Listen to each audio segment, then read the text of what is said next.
Hi, this is Kerby Anderson. Each day we take on the tough issues and provide a biblical perspective to them. The topics we cover are wide-ranging: apologetics, theology, prophecy, creation and evolution, intelligent design, marriage, family, child-rearing, the millennial generation, trends in society, politics, economics, business, religious liberty, the Constitution, public policy, foreign policy, military policy, tensions in the Middle East, abortion, homosexuality, pornography, sexual ethics, media, technology, history, and America's godly heritage.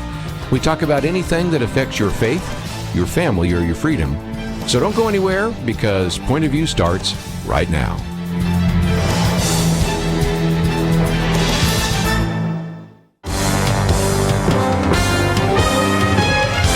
Across America, live. This is Point of View.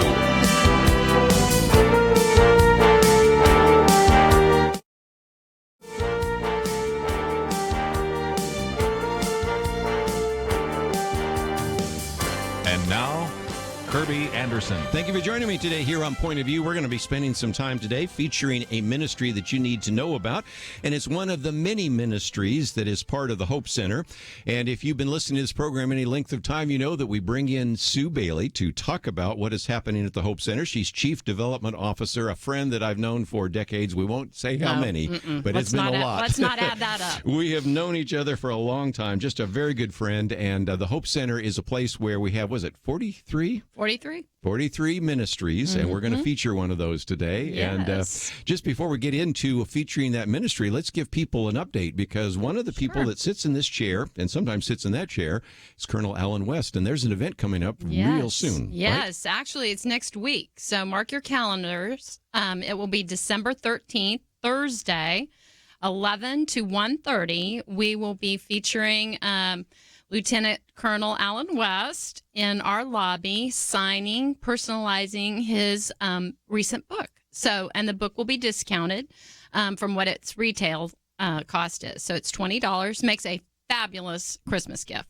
And he loves to personalize the front of that book. So mark your calendars to come by the Hope Center. We're all decked for Christmas. We have our trees up. Everything looks festive. It's a great place to take a photo or two as well. So. Well, again, hold Texas, hold the nation. Yes. Welcome to Texas. Why are you here? That's, Exactly. Have I got that in my head? You do. Fantastic book. Fantastic individual. Just a great individual we certainly appreciate so very much. And if you've never had a chance to meet Colonel West, you will enjoy him because he is so engaging. He will tell you more about military history and about other aspects of Congress and everything. So go and expect to not only get a book signed, but to learn a great deal from a man that is so very gifted. And and is on your board, right? He is. We are so honored that he is a Hope Center board member for us. Very active, very involved, has helped us with our critical conversations, is an excellent speaker, a good ambassador for the Hope Center. So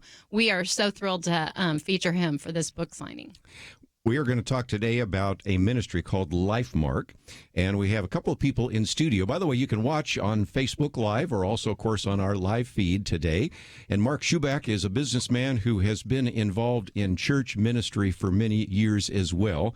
Taught Bible Study Fellowship, an individual that founded Next Step Bible Study, has served as an elder and a president on 3 different church governing boards. We can talk about a lot more of that. We have his whole bio here. But Mark, it is just delightful to have you in studio with us today. Well, it's a treat and an honor to be with you. Thanks, sir. And again, let me also introduce real quickly Jennifer, who actually is the Executive Director of LifeMark. And Jennifer Hicks, it's also great to have you here as well. It's great to be here. Thank you. We're going to spend a lot of time getting to know both of you. But Mark, for just a minute, LifeMark.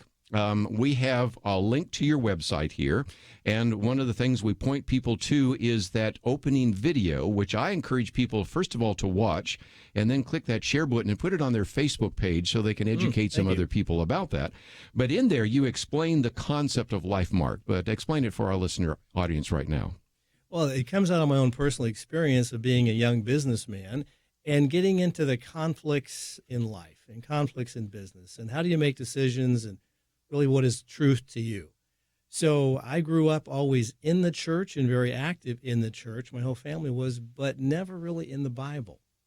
It was a mainline denomination, and the Bible just wasn't that important. We moved here to Dallas in the early 80s, and I was invited to go to Bible study fellowship. I didn't know much about it. As a matter of fact, the first year in, I failed. I bailed out after 6 weeks because I was really, frankly, intimidated by the terminology that I didn't quite understand.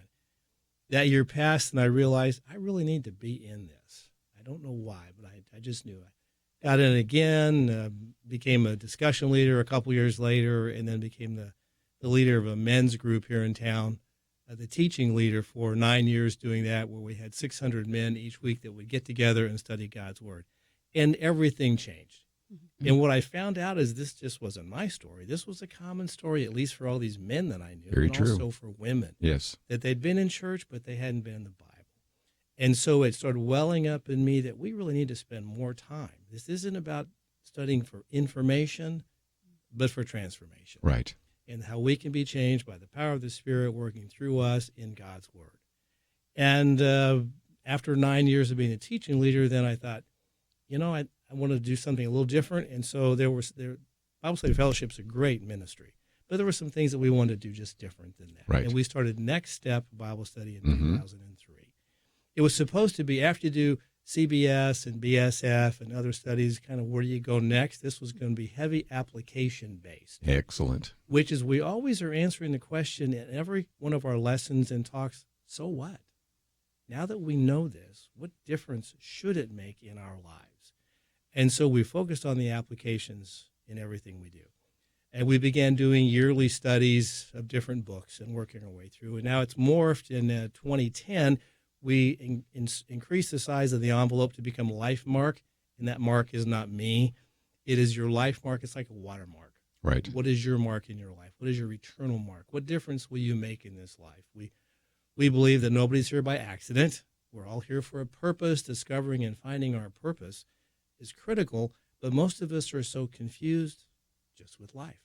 Yes. We're so busy doing all sorts of other things. So that's as quickly as I can put the background in there for you. Is that good? That is very good. Okay. And LifeMark, again, is transforming lives through the application of God's Word. Exactly. And Mark, I oftentimes am known at the seminary and other places where I teach is really good at trying to get application, because that's what I really believe in too.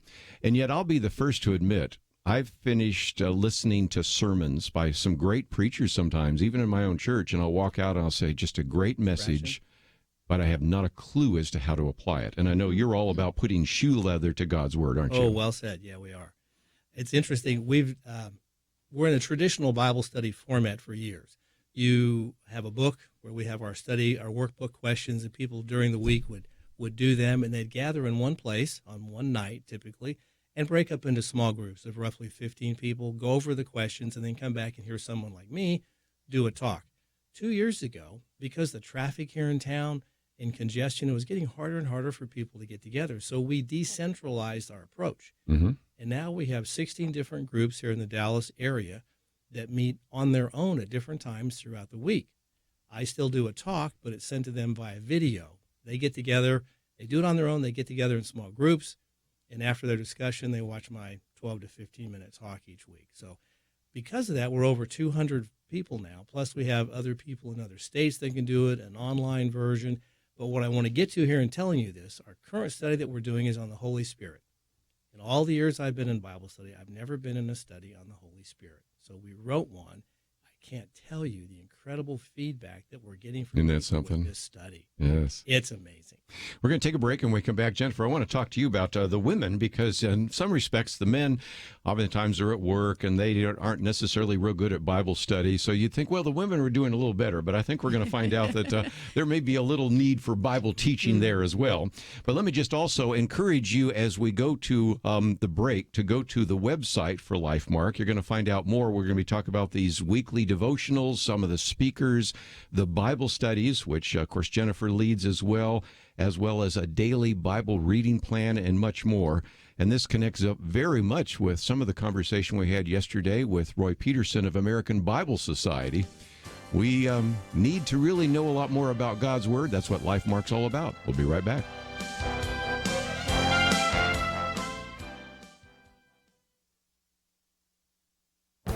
This is Viewpoints with Kerby Anderson. During the the last election, health care was a big issue. The major provisions of the Affordable Care Act took place 5 years ago, and insurance premiums have more than doubled for both individuals and families. The solution proposed by a number of candidates was to move past Obamacare to Medicare for all. Scott Atlas is a senior fellow at Stanford's Hoover Institution and has run the numbers. He exposes the false promises of Medicare for all in a recent op-ed. But you don't actually have to run all the numbers. Just look at what is happening in other countries that have a single-payer system. First, there's the enormous cost. In order for Britain's National Health Service to stay afloat, the government must tax its citizens some $160 billion a year. California considered implementing a single-payer system until politicians realized it would cost $400 billion a year. That, by the way, is twice the state's annual budget. And in previous commentaries, I've quoted from one study that estimated that Medicare for all in America would cost more than $32 trillion over the first decade. And the same study concluded that doubling the federal income tax and corporate taxes wouldn't be enough to pay for it. Cost isn't the only problem with a single-payer system. Scott Atlas reminds us that nationalized programs have consistently failed to provide timely, high-quality medical care compared to the U.S. system, and long waiting lines are typical. England last year had a record number of patients on the National Health Service waiting lines, and thousands have been on that waiting list for more than a year.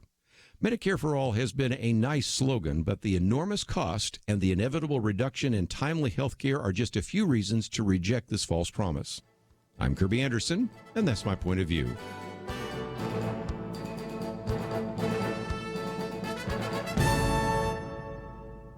Take Kerby and the Point of View team with you on the go with the Point of View app. Search for Point of View Radio at the Apple or Google Play stores.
You're listening to Point of View, your listener-supported source for truth. Back once again, talking about LifeMark Ministries, and again, we're going to be talking a little bit more about what's going on at the Hope Center.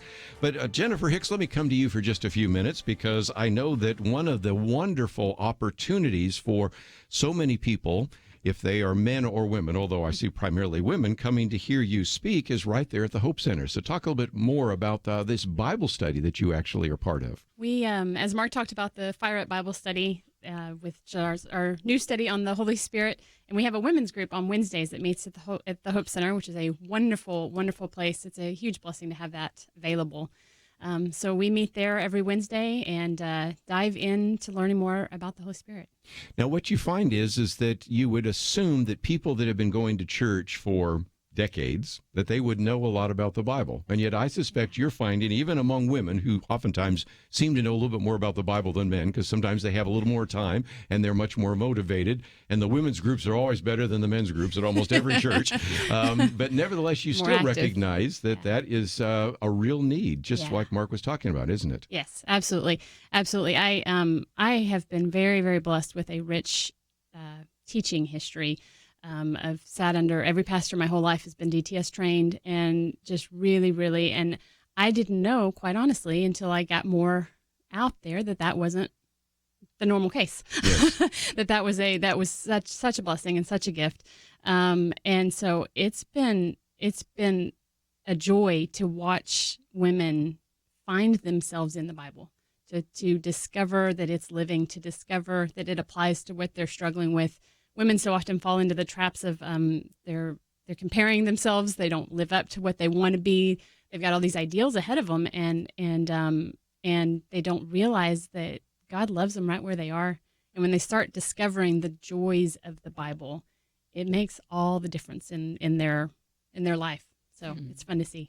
And Sue, I was just thinking about the women are struggling so much with, the world's expectations, the church's expectations. I've got my children, my grandchildren, my own career, trying to put all that together. This is why Jennifer is such a lifeline to these individuals. Exactly. And it is also really nice to have all of these guest participants in her Bible study come to the Hope Center and see that there's a lot of resources for them there at the Hope Center, because we have 4 or 5 different counseling groups that are there, Christian counseling groups. And a lot of times you just need that trained professional that's going to help you navigate a difficult time, whether it's in your marriage, whether it's with a child, whether aging parents, whatever it is. There's a lot of plate spinning going on with these women. And sometimes they're just exhausted at the end of the day, and they need to realize that they can come get refreshed through a Bible study, learn more about the Holy Spirit that's there for them, 24/7, but sometimes go to a Christian counselor too. And so Hope Works is there, Hope Matters is there. There's several different faith-based counseling groups. Well, and also I've seen when they walk in the door, they look around and go, I can get more than coffee here. You got a bookstore. That's right. And a cafe. Yeah, a cafe, and I can eat, and I meet people here, and we can stay a little bit, and they don't necessarily leave right away, I've noticed, because they recognize that this is kind of full service. It is. Then they start walking around and say, okay, where's the ski slope, because it looks... It has that lodge look, especially that big fireplace in the middle of the lobby, and then on a cold day. It's a cozy place to come. Jennifer, again, that's one of the advantages of the Hope Center. It's more than just a sterile hotel room, isn't it? Absolutely. It's so warm. And it's interesting. A lot of our ladies stay after our study group, and we have lunch there every week. And it's a wonderful place for fellowship. It's comfortable. Women feel comfortable opening up there. It's like being in somebody's living room. It's really great. Well, and it's a benefit actually to ministries like LifeMark, because we do not charge them to use any of those spaces, whether it be a huge dinner or luncheon for 400. That conference center is available to them at no cost. We have a full-time event manager on staff, and she takes care of all the behind-the-scenes details when they're hosting something. We have conference rooms, we have board rooms, we have several different multi-use rooms that our 43 ministries can use. And because the cost is free, it saves so much in their ministry budget, which allows them to put those ministry dollars to use sharing the gospel, which is what God called them to do. So, Marcus, sounds like a pretty good deal. It's a very good deal. It's a very good deal. Let's, if we can, talk about what's on your website. I've pulled it up on my screen here, and I encourage people to go to LifeMark right now and find out a little bit more. It's LifeMark Ministries. You don't even have to remember how to spell it because we have the link there. But you have devotionals, speakers, reading plans, the Next Step Bible Study. It's going to take a few minutes for you to kind of walk through all the resources, because I want some of our listeners not just to hear this, but to participate in this, and they can actually come to the Hope Center or they can participate online. So talk about some of the ways in which they can connect up with you. Correct. As I mentioned, our primary Bible study is called Next Step, and that's the 16 groups meeting here in this area. But we also have people in Kansas and Oklahoma, Arizona, Michigan, other places around that have heard about us that also participate with what we're doing or in different studies. The menu, I don't know if we really have much on there, but we have individual book studies, Moses. We did 3 studies on Paul last year. Let's see, it was Corinthians. It was Epistles. Yeah, 3 epistles. Forget that for now. We also have some topical studies, something called His House. This one I really like because we took the graphic of a house and all the different rooms, living room, bathroom, bedroom, kitchen, whatever, and put topics that were germane to that area. So we're into things like parenting, homosexuality, drugs, church, worship, music, discipleship, all the different things that people bump into, sort of an apologetics approach. And we package them together so when you're in this room, these are the 4 or 5 topics that we're going to talk about. That was a 2-year study. Our signature, our main study for years has been what we call Mosaic of the Master. It's 2 years, the life of Jesus, all 4 Gospels simultaneously in chronological order. Outstanding. It's a fascinating study. And about every 4 or 5 years or so, we'll repeat that offering again. As we're looking to 2019, we have some new things. We're doing more online, more things that we're making available so that people can do remotely. and even be part of a group. We have one group now that in our Fire Up study of the Holy Spirit, they're like an online group. Mhm. They're all over the place. Perfect. So we're going to try and formalize that a little bit more as we go into the new year. So it's a number of different Bible studies, all what you said before, the application focus, what difference is it supposed to make in our lives. And then there's the collegiality that you get, the iron sharpening iron. It's amazing when you sit at the Hope Center, we have groups, but most of the groups meet in homes. That's a more comfortable place for sure. many people, Yeah. especially new people. Mm-hmm. And you mentioned the American Bible Society study they just did, which is, I've just gleaned it. It's fascinating and scary at the same time. Yes. The Bible literacy in our country is not very good at all and headed in the wrong direction. So we need to make it unintimidating to get people even engaged. I was at an event last night for a ministry here in town, and the person was talking to a bunch of younger people and going right to Jesus, which is great. But the kids have no clue why. That's so true. So true. And we see that, unfortunately, and I don't want to criticize our churches here, but so often we seem to get off on the extras and not the main course. And there's a lot of activity. There's a lot of really good programs and services that they provide, but we're getting away from the gut of the gospel and why it matters. So we hate to have to do what we do, really. We're an ancillary function for what the mainline churches should be doing. But there's a lot of opportunities, and that's good. We just want to be another place where people can get in touch through the Word. We had somebody who was asking, he said, I've been doing church visitation. He was talking about this yesterday, and he said, I'm recognizing after hearing some of the interview you've done that we really just need to back up. And I said, well, if you look in the book of Acts, in Acts 13, the Apostle Paul, when he's in the synagogue, he can assume everything. They believed in the Old Testament, read the Old Testament, knew a coming Messiah, believed in one true God. But when you get to Acts 17, Paul now can't assume any of that at Mars Hill. They didn't believe in one true God. They had a pantheon of gods, knew nothing about the Old Testament. And I said, really, we're more of an Acts 17 culture today than an Acts 13 culture. And even yesterday, we had Roy Peterson say that there were a number of people in their survey that said they'd never held a Bible in their hands. Wow. And I tell the story of a friend of mine that used to teach here at the Dallas Bible Institute, and she would teach architecture. And when they were doing architecture, they would go into various buildings, and she would take them into a church. And about half of the kids say, this is the first time I've ever been in a church. Wow. So if there's ever been a need to just get back to the basics and teach this idea of worldview and apologetics, that's the case. Here's a scary one. We're affiliated with a small college out of state, and 50% of the incoming freshmen, when they check all their information off and it says religious affiliation, they check none. Yeah, the nuns, the rise call of the them nuns. the nuns. Yeah. And you wonder, how did that happen? It shouldn't be that way. I was at a funeral last Saturday for a really close friend in mainline denomination, and the pastor said, we're just glad you're here. Whatever you want to believe in, that's fine with us. And it was scary. We're going to take a break, come back with more, and learn about LifeMark Ministries right after this.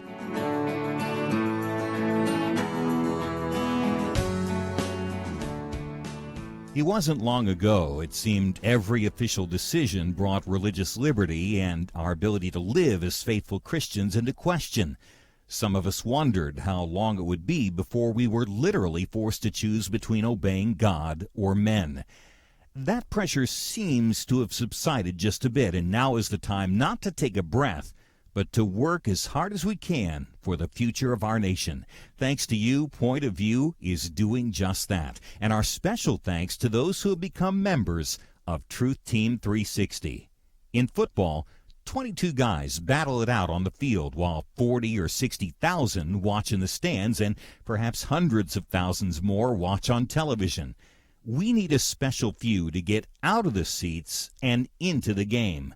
Join today by calling 1-800-347-5151 and ask to join the Truth Team, or visit us online at pointofview.net/team. We really do need you. The nation needs you.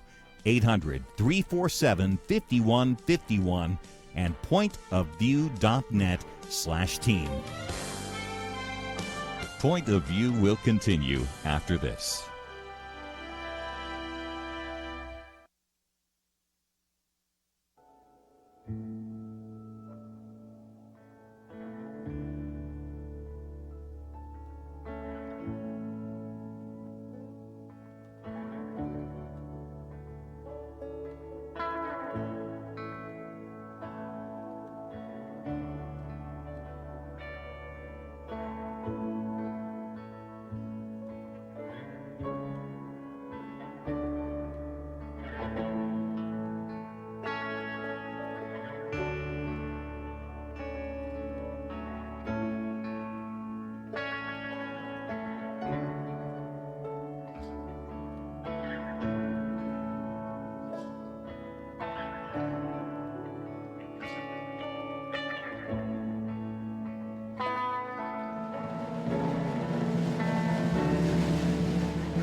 are listening to Point of View. The opinions expressed on Point of View do not necessarily reflect the views of the management or staff of this station. And now, here again is Kerby Anderson. If you'd like to join our conversation, 1-800-351-1212. And if not, just sit back and listen, as we are privileged to have in studio with us today Sue Bailey, first of all, of course, as Chief Development Officer for the Hope Center, and then Mark Schupbach and Jennifer Hicks with LifeMark Ministries. And just again, remind us of some of the things happening at the Hope Center right now. Sure. We have something coming up next week with Lieutenant Colonel Alan West, a book signing, discounted book, $20, better than you can buy retail. And he will be personalizing them from 11 to 1:30 in the lobby at the Hope Center.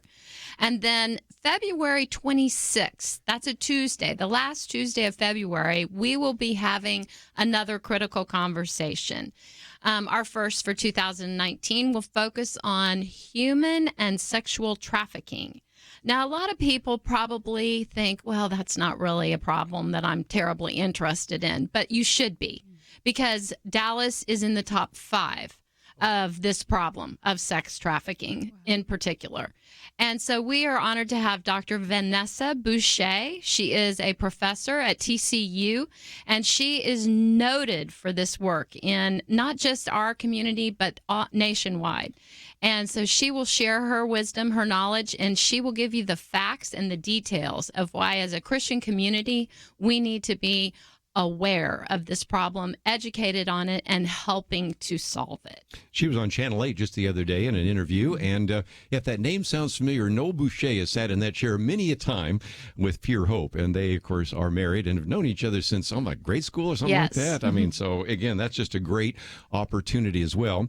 And I'd be remiss if I wasn't also talking about the fact that in addition to this nonprofit organization, LifeMark, that you can support, you can also support the Hope Center, and then you're supporting 43 different ministries. Yes. In fact, I'm glad you mentioned that, because I had this thought the other day. Myself personally, when I'm making a donation somewhere, I wish I could have more to give. Just, that it would impact more people than possibly just that one gift. Well, I'm like, Sue, the Hope Center, that is impacting more than one nonprofit. It impacts 43 nonprofits. So I can support orphan care. I can support church planting. I can support prison ministry. I can support Mark with LifeMark. So it's an awesome way to really spread your dollars around, where they're helping more nonprofits and more people, not just in North Texas and in our own neighborhoods, but around the world. So if you've ever wanted your dollars to go further than just one place, consider a gift to the Hope Center. Of course, the greatest gift of all this during this season is, our Savior, Jesus Christ. So, the fun thing about working at the Hope Center is that all of those 40 plus ministries are sharing Christ. And it's particularly exciting this time of year to see our many ministries spreading, the gospel and enlarging the kingdom. How exciting to go to work and be in a place that does that every day. Very impressive. Amen to that. Can I just clarify something you said? So Sure. People send money to the Hope Center, and I should expect a check from you for LifeMark? Well, how about I'm just checking. How about that discounted rent that we offer you? Would that work? Oops. That works pretty good. Because Yeah. as you know, Yeah. we offer a deeply discounted rent Yeah. at the Hope Center. It's less than the market. Almost half of what the market would bear in Plano. So thanks for that. Thanks for that. And right now, that spreads even further because of the matching grants. I know. We have a $100,000 matching gift. We started our campaign on hashtag Giving Tuesday, and we are on our way. So if you want to double your dollars, time to do as it. Jennifer mentioned, this is a great time to do it. So. And again, if you click on a picture of Sue Bailey, you will see that takes you to the Hope Center and a possibility to gift. But if you click on the picture of either Mark or Jennifer, you will see that it says, there's a section that says support LifeMark Ministries. So I'll be that's possible too. You can do that too. And it's up on my Awesome. screen right Awesome. now. So if I click on that, it shows me that you can support LifeMark, help others discover that God's Word is alive, active, and applicable. And so there's a way in which you can give, and also there's an address in case you're one of those old-timers like me that likes to write checks. So either way. Let's get back to something, Mark, you were saying just a minute ago in terms of, some of these pastors say, well, just believe anything you want. And unfortunately, that's kind of where our world is right now. Yeah. And the mission statement of Point of View for many years has been that we really want people to articulate a biblical worldview and know how to defend a biblical worldview. So it's worldview and apologetics. That almost sounds like the mission statement for LifeMark. Very close. It's a Proverbs 1:3, especially if you look in the NLT version of it, states it very well. We want people to learn God's word in order to live God's way. And so, again, that's kind of the idea. Jennifer, talk about when you're teaching a Bible study, how is that taking place? I mean, obviously, many people are used to maybe having a Bible study, but there seems to be a much stronger emphasis on application. How does that surface in terms of your teaching? Sure. We actually, our study, you prepare in advance, as Mark discussed earlier from the workbook. You go through that and really rely heavily on the Holy Spirit to guide you as you learn, and then come together and learn together. And I tell you, I don't actually teach a group. I co-lead a group. And so I learn just as much from the ladies around the table as much as it's wonderful for me. We show Mark's videos as the teaching side of it. But the original question. No, it's okay. No problem. I got excited about what I was talking about. I'm sorry. But just the idea of the teaching and everything. And, Sue, I was just thinking the other day, we had devotions, and she taught devotions. So I actually had her teach me. So that was an opportunity as well. So again, Mark, that really kind of brings us back to this idea of a curriculum. Some people might say, I really don't know the Bible. I ran into somebody the other day who said, when I became a Christian, I didn't even know who Lamentations was. So that's how far afield they were. He made countertops in the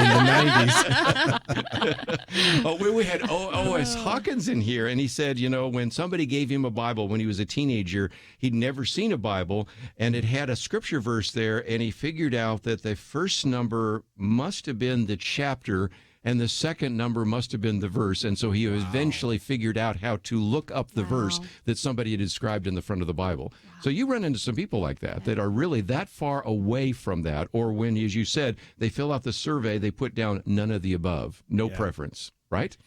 All right. That surprised us because, as I said, when we first started Next Step, we thought it would be for people who had some basic Bible background and experience. And we have a lot of those, and some with intermediate and even advanced, but we're getting more and more of the others, what you just described. They don't say it that way, though. No. It comes out in other questions. They're life questions. Yes. It's my job, my kids, my wife, my whatever, that are issues that are concerns for them, and they're at this crossroads. They don't know which way to go. So that's typically where they'll come into it, looking for something personal, something practical, and something in their present, that we hopefully can get them into the Word to see that that's all addressed there, plus so much more, that their whole future is in there if they'll look for it. You have a devotional, too. It seems to me that that's something else that some people I've found when we've developed things, even at Probe Ministries, where there's videos, we'll use verses and people will say, I need to look that up. And all of a sudden it sort of creates a desire to develop personal devotions. And your weekly devotional video is something that I think would drive people back into the Word. We hope so. I want to be totally honest, we stumbled onto this. I think maybe it was Jennifer's idea a few years ago. We call them Mondays with Mark. And it's a 2 to 3 minute little video that comes out on Monday, typically around a verse. And it's interesting. We always tell people when you go find that verse, read around it. Yes. Read 3 verses in front and 3 verses behind. Put it in context. What's it really saying? Because so many people today, even political people, will throw a verse at you every now and then, totally out of context, trying to make a point for self-serving purposes. Everybody knows it. And so if we can get them to read around the verse, but the Mondays with Mark has been surprisingly well received. Well, and again, more you can than I listen thought. to and watch the top 12 or the top 5 or whatever. There's I that guess you many could- good yeah. ones? Yeah. I'm And encouraged. one of the things I love Yeah. about that, and since we're coming to a break, I'll just mention that real quickly, is you don't necessarily always start out with the Bible. In other words, you Correct. start out with a car, you start out with a circumstance, you start out something that happened to you, and that really engages people. And I think that's something that's very creative about the way in which you engage people to really drive them back into the scriptures. Oh, thank you. Good to know. Well, again, we're going to take a break. When we come back, we still have a few more things to talk about, don't we, Sue? Yes, we do. We are talking today about LifeMark Ministries, but let me just encourage you real quickly to do a couple of things. First of all, we have a link to the website, but also a link to the video. Now, I was watching that video. It only takes a couple of minutes. So what I would encourage you to do is watch the video, and then there's a share button there. So click on that button and put it on your Facebook page or put it on your Twitter feed or something like that.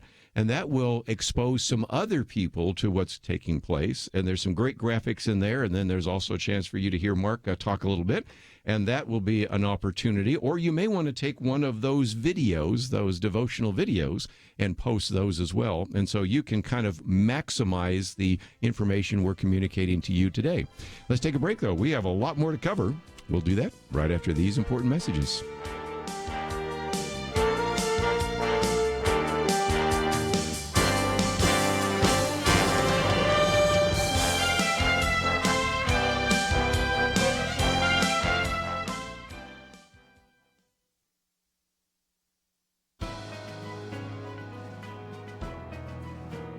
Welcome to the First Liberty Briefing. I'm Jeremy Dice.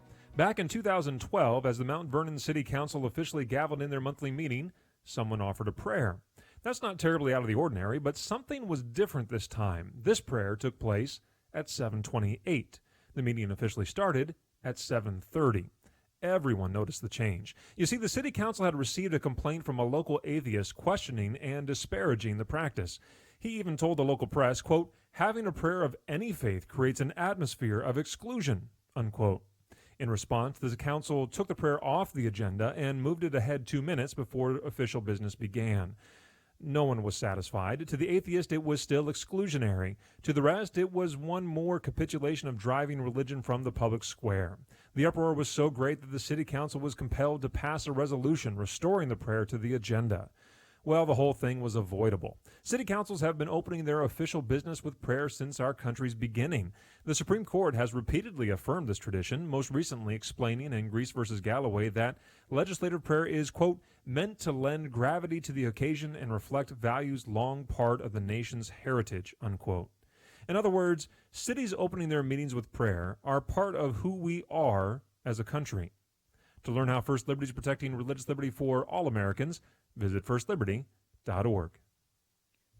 You can learn how to protect religious freedom in the workplace, public schools, your church, the military, and more by downloading First Liberty's free Religious Liberty Protection Kits at firstliberty.org. That's firstliberty.org. If you want hope for religious freedom, go to firstliberty.org.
Now, back to Point of View, your listener-supported source for truth. Back for a few more minutes. Let me just mention next hour we're going to be talking about taking a trip to Israel. And that is a perfect lead in to something, Jennifer, that you have put together. And that is if you ever go to Israel, and I've been there a couple of times. Matter of fact, we have another Point of View trip going next October where we're going to Israel and Rome. Last time we went to Israel and Greece. This time we're going to Israel and Rome to walk where Jesus walked and walk where Paul walked. But if you go to Israel, you always go to the Garden Tomb. And you have something happening here in the Dallas-Fort Worth Metroplex that a lot of our listeners would like to know about. We do. We have a speaker, Stephen Bridge, is coming with the Garden Tomb Ministry. Mark, you know a little bit more about that. Yeah, he's going to be in the States for a week in March, and we have the 28th. 28th. Yeah. And he's going to come and speak and tell about the Garden Tomb. If you've ever been there, you know it's an incredible place. Yes. We have some connections that made that happen. So we're thrilled about that. We also try and put together these events, usually 4 times a year, to just bring in anybody. We usually hold them at the Hope Center to give them an exposure to the Hope Center, exposure to us, and then here's somebody they could never hear. Yes. We've had some phenomenal speakers over the years. Well, and again, we have some of that listed there, watch past speakers and all of that. But Jennifer, before we go, I also want to mention something else. One of the columns here talks about a daily Bible reading plan. Can you explain a little bit more about that? I'm so excited about that program. A lot of us are just learning in God's Word every day together. It's a community-based reading program. And we do it through the year. We actually start in the Gospels. We start with Jesus, and it goes from there. It's unique from other reading plans. It kind of weaves a story throughout the Bible, and it was written. I wrote it a couple of years ago from my own need. I was struggling with other reading plans and getting into some of the books of the Old Testament and just plodding through them, but I was kept giving up on certain points. And so I committed to doing it, and some other people joined in and said, we'll do it with you. And what intended to just be here's the reading for the day kind of grew as people were asking questions of, well, what does this mean? And how is this? And it grew into its own program, its own resource. We're going to start it up again in January. Yes. And what I like that you've added to it, there's a little light commentary. Perfect. Maybe half a page or so that goes with each one to sort of lead you into what you're going to read that day. Yeah. It's very good. So it's email-based, right? Yep. Email-based or Facebook-based. We have both options. So, again, that is helpful because you know how you intended to do something. Matter of fact, yesterday we were talking with Roy Peterson, and they asked, what do you like to do in the morning? Coffee was number 1, something sweet number 2, social media was number 3, and a very distant 4th was reading the Bible. Yes. So this is a way to say, when I'm on social media, that's right, I forgot to read the Bible today. You know, so that's a real helpful kind of idea there as well. So just outstanding. And in doing it together, we're learning from each other in the comments, and it reinforces what we're learning. And the social aspect of it, if you do it on the social media side of it, really helps keep you engaged and makes it come alive. So that's back to accountability and encouragement and those kinds of things, Mark, isn't it? Yeah, exactly. If we can find ways to make it easy to get people in and then get them to really get in and get deep in it, but come along with the practical applications and also making connections with other believers. Because what we find oftentimes is, hey, can we just get together and have lunch because I want to talk about something else going on in my life, but it kind of relates back to what we talked about here. Perfect. Iron sharpening iron. The believers encouraging other believers. And it's neat, as you see with our nation's history and foundation, so often there's biblical things throughout life. Even if they don't see them. And so it's been interesting to see as people are like, I didn't know. I've been saying that phrase for years. I had no idea that came from the Bible. There's a list of those somewhere. Yeah. There's several. Anybody know where that is?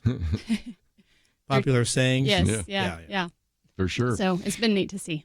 Just in the time we have remaining, Mark, talk about how people can plug in. Some of them might say, okay, I would like to know more about Fire Up, or I'd like to study the life of Jesus, or maybe there's a group that I can start with or something like that. How do they begin to connect up with you in those particular activities? You bet. First, they can send us an email. They can pick up the phone and call us. Mm-hmm. And depending on where they are and what they're looking for, we would have some different options for them. I'm excited next year.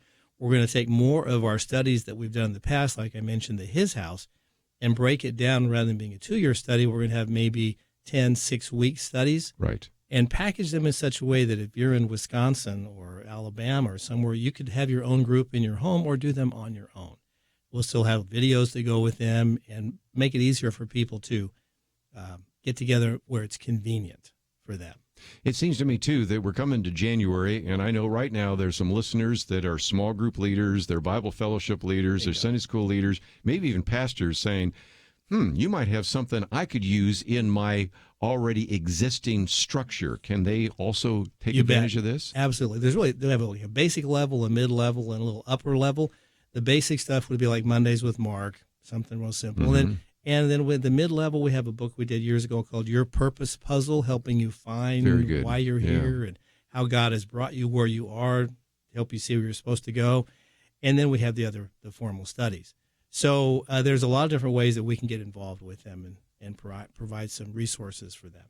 Sue, I'm so glad you brought them in here. Matter of fact, I've told you I wanted to bring LifeMark in did. here because we had so much in common, and they talked about all the issues they deal with, all the things we write about and talk about every single day.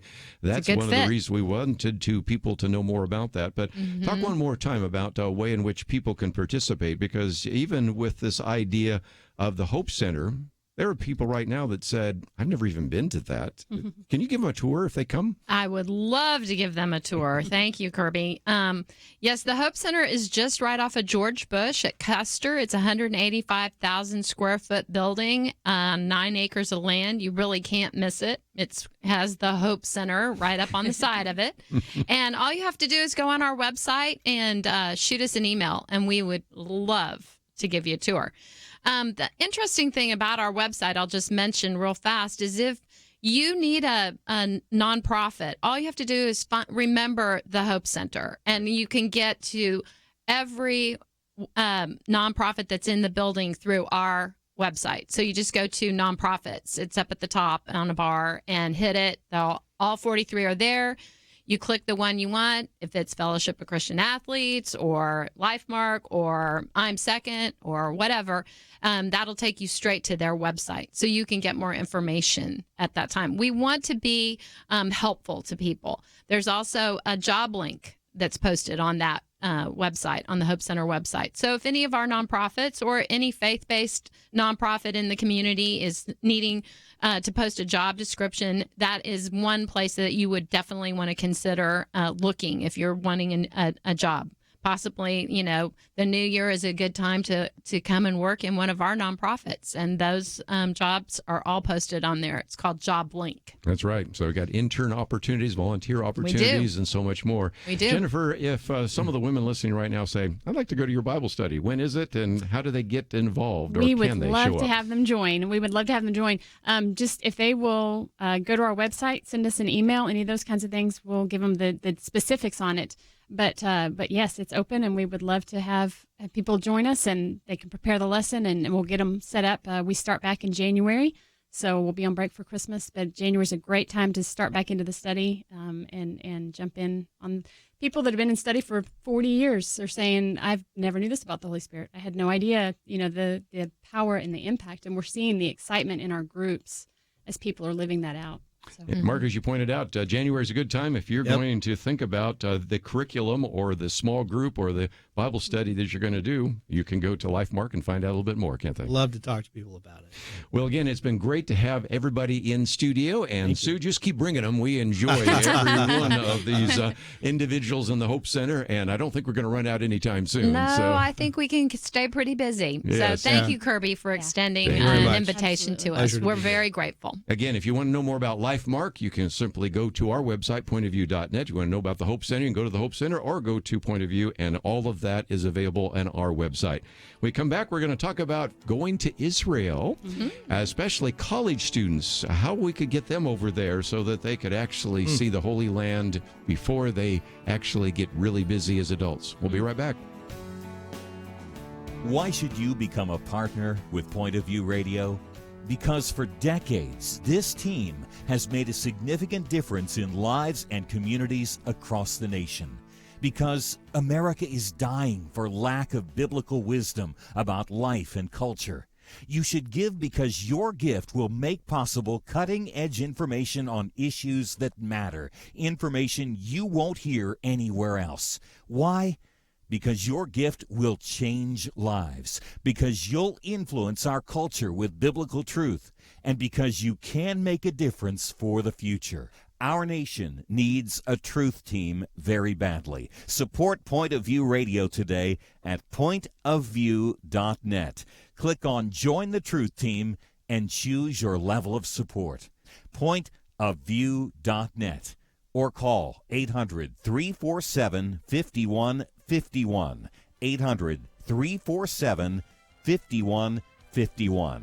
Or mail that first donation to Point of View, Box 30, Dallas, Texas 75221. Box 30, Dallas 75221. Point of View will continue after this.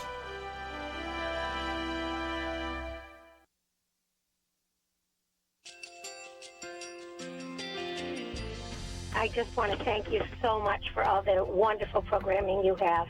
You're just absolutely fantastic. I recently started listening to Point of View, and I really found it interesting because of the different subjects you cover. Thank you for that.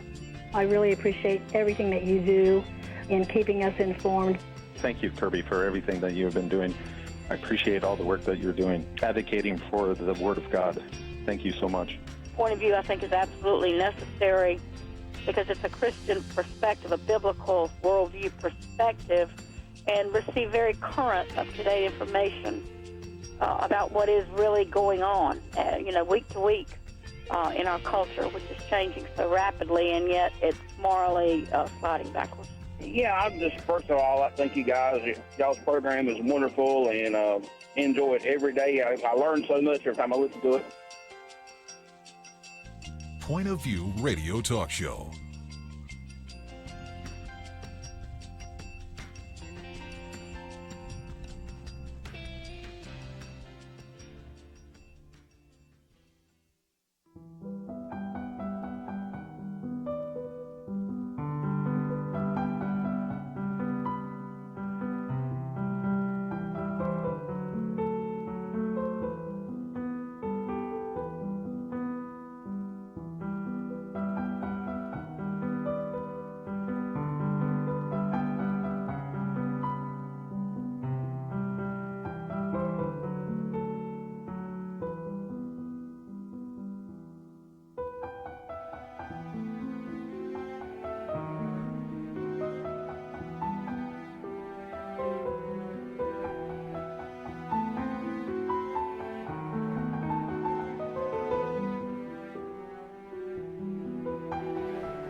Hi, this is Kerby Anderson. You know, each day we take on the tough issues and provide a biblical perspective to them. The topics we cover are wide-ranging. Apologetics, theology, prophecy, creation and evolution, intelligent design, marriage, family, child-rearing, the millennial generation, trends in society, politics, economics, business, religious liberty, the Constitution, public policy, foreign policy, military policy, tensions in the Middle East, abortion, homosexuality, pornography, sexual ethics, media, technology, history, and America's godly heritage. We talk about anything that affects your faith, your family, or your freedom. So don't go anywhere, because Point of View starts right now.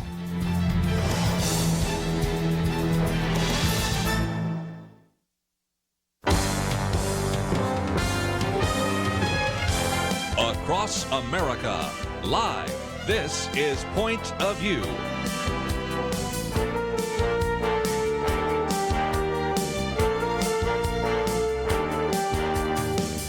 And now, Kerby Anderson. Thank you for joining me today here on Point of View. We're going to be talking about a lot of different issues over the next 2 hours. Just a few minutes, I'll be talking with Scott Phillips, who is the Executive Director of Passages, and he really says that young people really need to see Israel, and so we'll be talking about that. And this is an opportunity for young people, especially like college-age students, to get over to Israel, which oftentimes they cannot afford to do, and so we're going to talk about that. I might just mention as kind of a preview that next week we're going to have Paul Baraka in studio, and we have another one of these trips to Israel that we will be taking next year. It's in October, from about middle of October on, and it goes to Israel and Rome this time. So I did want to give you a little bit of a preview on that. Last time we went to Israel and Greece. This time we go to Israel and Rome. One of the things that's kind of interesting is because of the decreased cost of flight, this trip to Israel may be cheaper than last year, which was cheaper than the one before that. So it may be the least expensive trip you could ever take to Israel. And I know that's sometimes a problem for individuals who find themselves saying, I'd love to go to Israel, but I really can't afford it. This is probably one of the least expensive trips if you just went to Israel. And again, you can go to Israel or Israel and Rome, so you can kind of scale it that way. But before we get into some other issues, and I'm going to be talking today about this issue of ballot harvesting and election fraud. I'll do that a little bit later in the program, but I did want to mention that because even though it's December, I don't want to get too far away from the November election to talk about some real problems that have surfaced, which might even result in a special election. They're talking about that in North Carolina. I don't know if it's going to happen, but, you know, that's at least a possibility. Also, even before she has become a former member of the Congress, Alexandria Ocasio-Cortez keeps tweeting out things. In this case, again, stepped on a rake and hit herself on the face. My advice sometimes to the president is you'd be better if you didn't tweet all the time. My advice to an incoming member of Congress, before you're even a member of Congress yet, when you don't know what you're talking about, it would be better if you didn't try to tweet about it. But we'll get into that later. But let's start on the positive, and that is to talk about George Herbert Walker Bush. This piece by Cal Thomas I thought would be one that I would bring to the table, if for no other reason than his connection to President Bush for such a long period of time. Cal Thomas said, I first met the man who would become America's 41st president in 1968. He was a Houston congressman. I was a young reporter for a local TV and radio station. My first impression was how kind he was to this kid who had just moved to Texas from the Washington, D.C. area and was just starting to learn the language, like fixin' to go and y'all, things like that. Everyone who worked for George Herbert Walker Bush or knew him had a story to tell. He says, I have several. Mr. Bush was a letter writer like none other. I think I have an almost complete collection of his notes and letters, some typed, some handwritten, from every position he held in public life. These include congressman, Republican National Committee chairman, chief liaison officer to the People's Republic of China, UN ambassador, CIA director, vice president, and president. By the way, what an incredible resume George Bush, 41, had. Anyway, he said when he became president, I wrote him a congratulatory note, and he responded on White House stationery. I later told him I was keeping the letter just in case you amount to something. He laughed. One time we were scheduled to meet at Walker's Point, the Bush family compound in Kennebunkport, Maine, where they had vacationed for decades. Mr. Bush had to cancel due to an unexpected visit from an ambassador. Apparently concerned that my feelings would be hurt, he instructed an aide to get a phone number where he could call me. I gave him a pay phone number at a local hardware. This was before cell phones had become ubiquitous, and he called to apologize. Our last meeting was 2 years ago at Walker's Point, and this time he didn't cancel. My youngest daughter was with me. We were told that the president sometimes appeared to doze off, that he was listening. He had a wonderful visit, recalling Houston days. He called, asked questions, seemed lucid and interested in talking politics and world events. On one visit, he says, to the Oval Office, Cal Thomas said when he was president, he sat behind the desk. I sat in a chair next to him. When I showed his son, the 43rd president, the picture some years later, he motioned me over to the same desk. We sat down, and the picture was replicated. I have both hanging in my office. Cal Thomas goes on to say Mr. Bush was not a favorite of conservatives who believed that he would be the third term of his predecessor, Ronald Reagan. When he promised a kinder, gentler nation, some thought he was being critical of Reagan. In fact, a case could be made that it wasn't Reagan who was unkind and ungentle, but his critics. Cal Thomas goes on to say Mr. Bush faltered when he broke his read my lips, no new taxes pledge in exchange for a promise by congressional Democrats to cut spending. The Democrats got their tax increase, but didn't deliver on spending cuts. He also took heat for nominating David Souter to the Supreme Court. Souter was sold to him as a conservative by Chief of Staff John Sununu, but it turned out to rule with the court's liberal wing. Still, he gave conservatives Clarence Thomas, a solid constitutional originalist.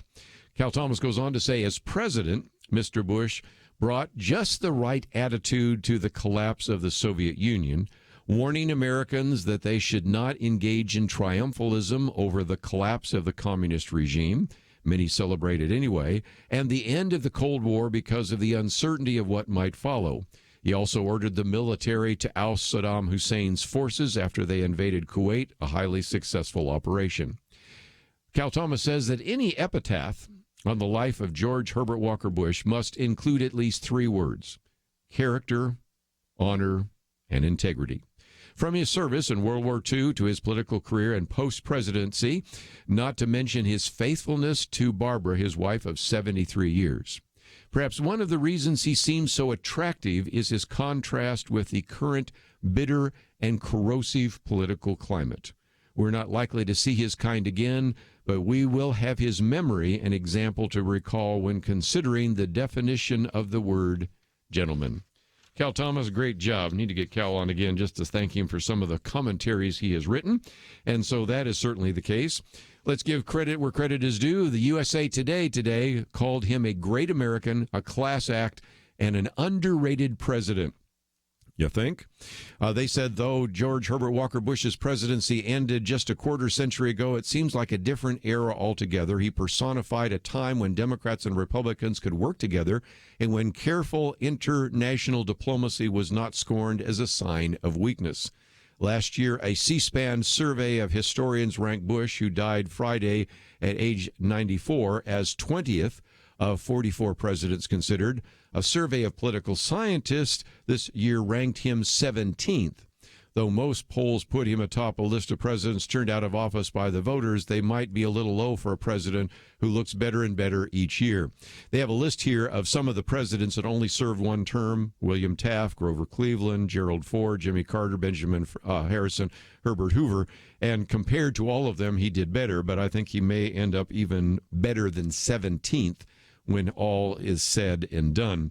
I give credit to USA Today and even some of the mainstream press, but don't forget, these are the same people when he was in office pilloried him and criticized him and made fun of him time and time again. As one columnist kind of grossly said, for some people in the press, the only good Republican is a dead Republican. It's amazing how people, once Ronald Reagan is gone or George Herbert Walker Bush is gone, say so many nice things about him, none of which they seem to say when he was alive. Let's take a break. We've got a lot more to cover right after this.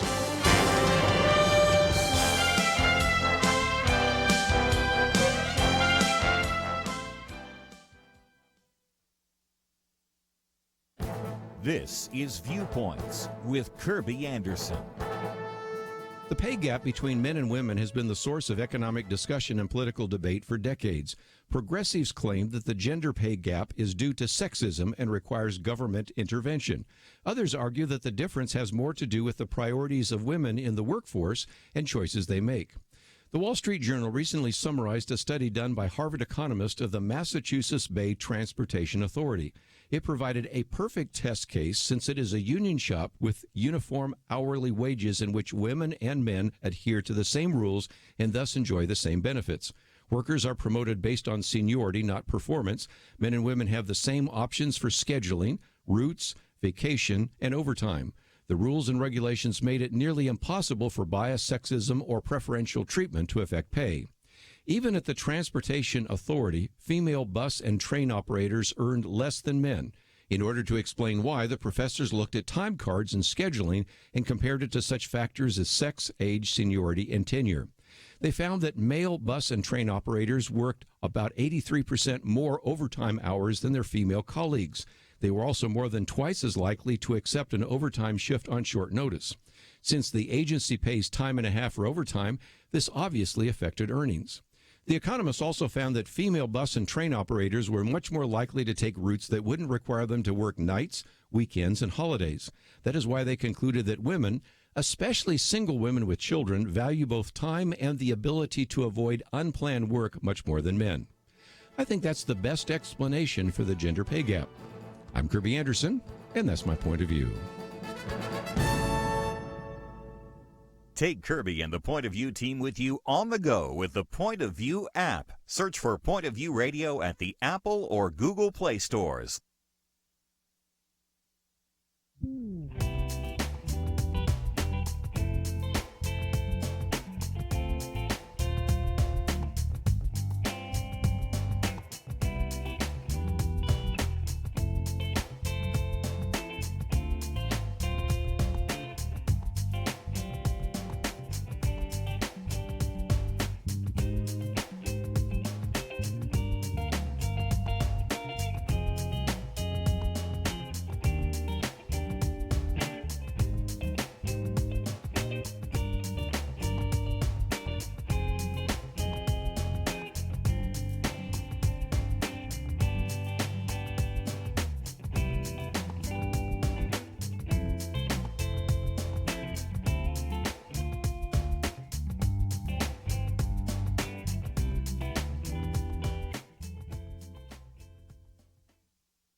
You're listening to Point of View, your listener-supported source for truth. Back once again, if you'd like to join our conversation, 1-800-351-1212. Perhaps you have some comments about George Herbert Walker Bush, but if nothing else, I think you may have some comments about the recent election. I recognize it's now December. That's sort of in our rear view mirror, but since it's Tuesday and actually just a month after the election, I thought it might be good to go back and look at the fact that there are some things that definitely need to change before the 2020 elections. Matter of fact, for those of you that live in states where you have a governor's race and others in between this period of time, you certainly want to pay attention to this. And so I'll look first at some of the criticisms that Republicans have had. They're going to look primarily at the state of California because of this issue of what's called ballot harvesting. And if you're not familiar with the term or you're not familiar with the phenomenon, it's one of the articles I've posted on the website by Scott Moorfield. Then I'll come back and talk about some of the criticisms Democrats have had about a couple of cases. And of course, that looks primarily at Georgia and Florida. So I'll try to be fair, but at the same time, I don't even care in some cases whether you're Republican or Democrat. We need to have an election system that is more efficient and has greater integrity than our one does right now. The fact that a month later, we still have people saying, you know, I think that election might have been stolen, illustrates why we really need to see what we can do to make sure that these kinds of charges and allegations don't happen again. Again, I am one of those individuals that is absolutely convinced that election fraud takes place more often than the mainstream media will acknowledge. And I'm going to get into that in just a minute because there are databases now that have proven that election fraud takes place quite often. And you wouldn't know that, especially the other day. I saw one of these reporters from CNN say, now, election fraud rarely happens. What world are you living in? And part of that, I've said before, happens because in many states, election fraud is a misdemeanor. You don't have a lot of individuals available to even check out election fraud. And then even if you get a conviction, it's only a misdemeanor. So there are just too many other issues that county chairmen and others have to deal with besides that. Even in the state of Texas, Texas is the second most populous state, right? Everybody agree with that? California, number one, Texas, number two. I'm at a meeting the other day where I'm hearing the Attorney General of the state of Texas say that the governor has given him 2 people to investigate election fraud in a state as large as the state of Texas. You can see why sometimes we don't have as much prosecution as we might. So Scott Moorfield points out that in 2016, California took a step in the decades-long quest to become the world's largest banana republic. Obviously, he's got a real bias against this. When then Governor Jerry Brown signed AB 1921, that's one of the bills that came through the Assembly, and it really wasn't one of those things that people noticed at the time. It was just a vote-by-mail procedure. The change was small, but a significant one. California decided to make the practice of ballot harvesting legal.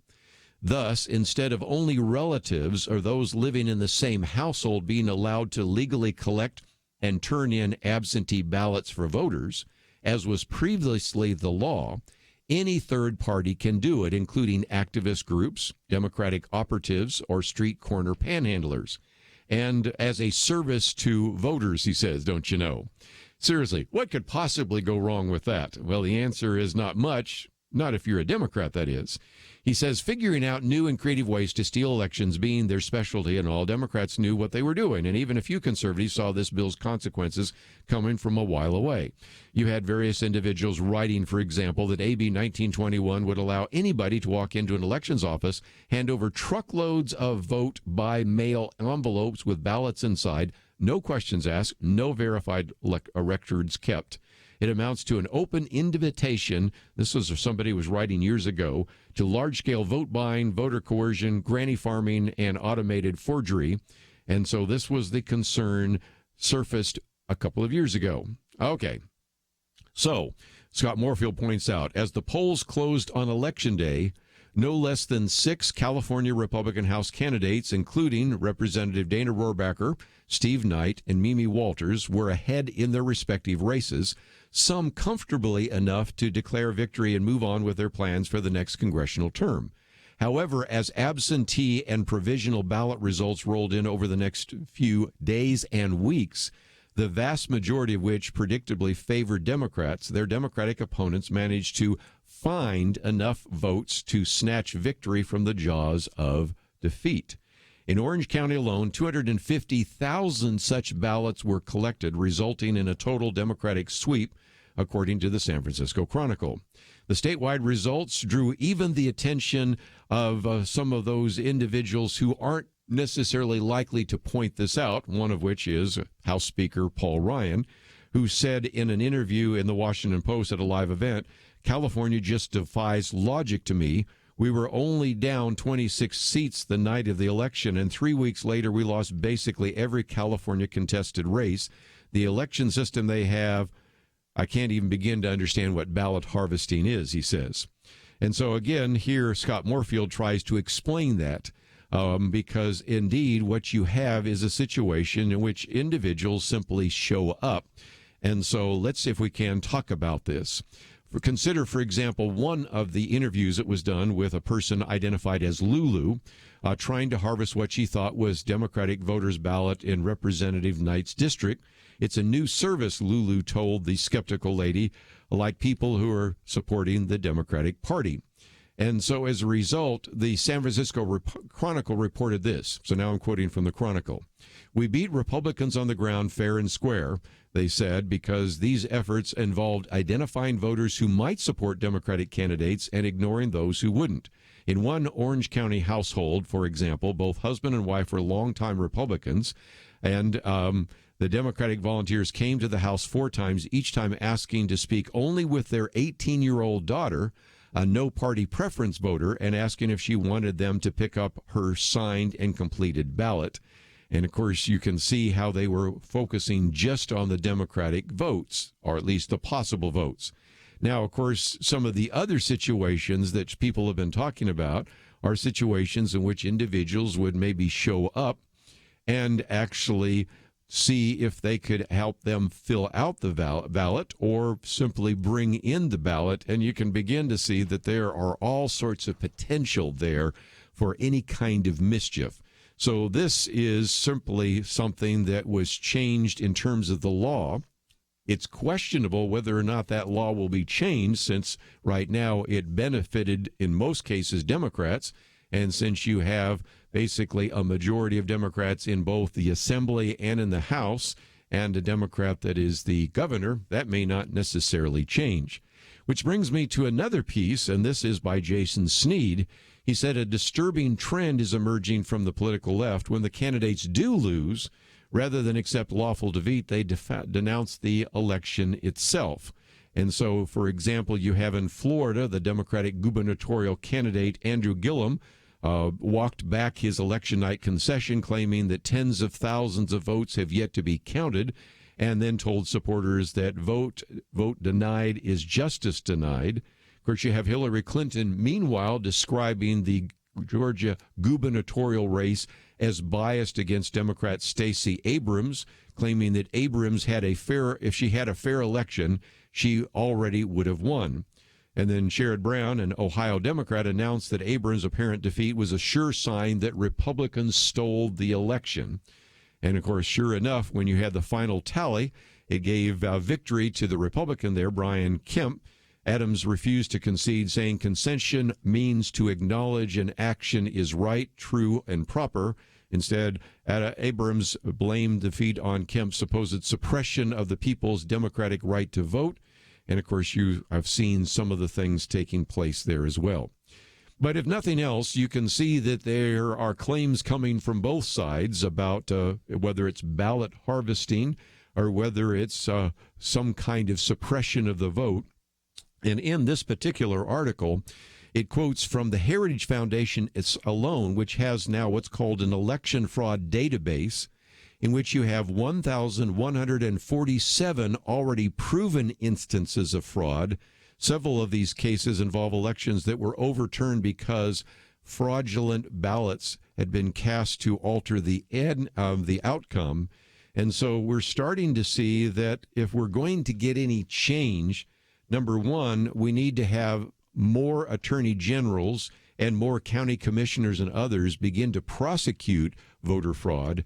And number two, I think we, the people, need to stand up and say, we want an election that has enough integrity so when the votes are counted, we know that the person who won really did legitimately win. What are your thoughts? Are you thinking about this issue of voter fraud? Do you think you have some solutions? I'd like to hear from you. 1-800-351-1212. We'll be back right after this.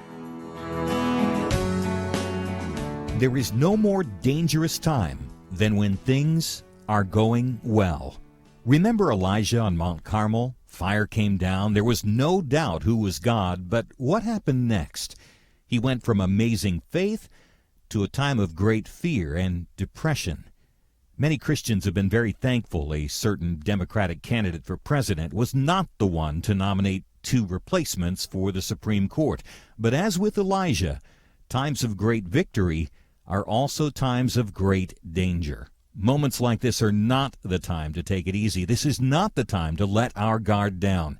This is a time to double down on our work in the community, to serve and pray and plan and invest in a better future. This is the time to join Point of View's Truth Team 360 to make sure today's promising gains are not lost tomorrow. Show your commitment to our future by visiting pointofview.net/team or call 800-347-5151. Ask to join the Truth Team. Pointofview.net/team and 800-347-5151. Point of View will continue after this.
You are listening to Point of View.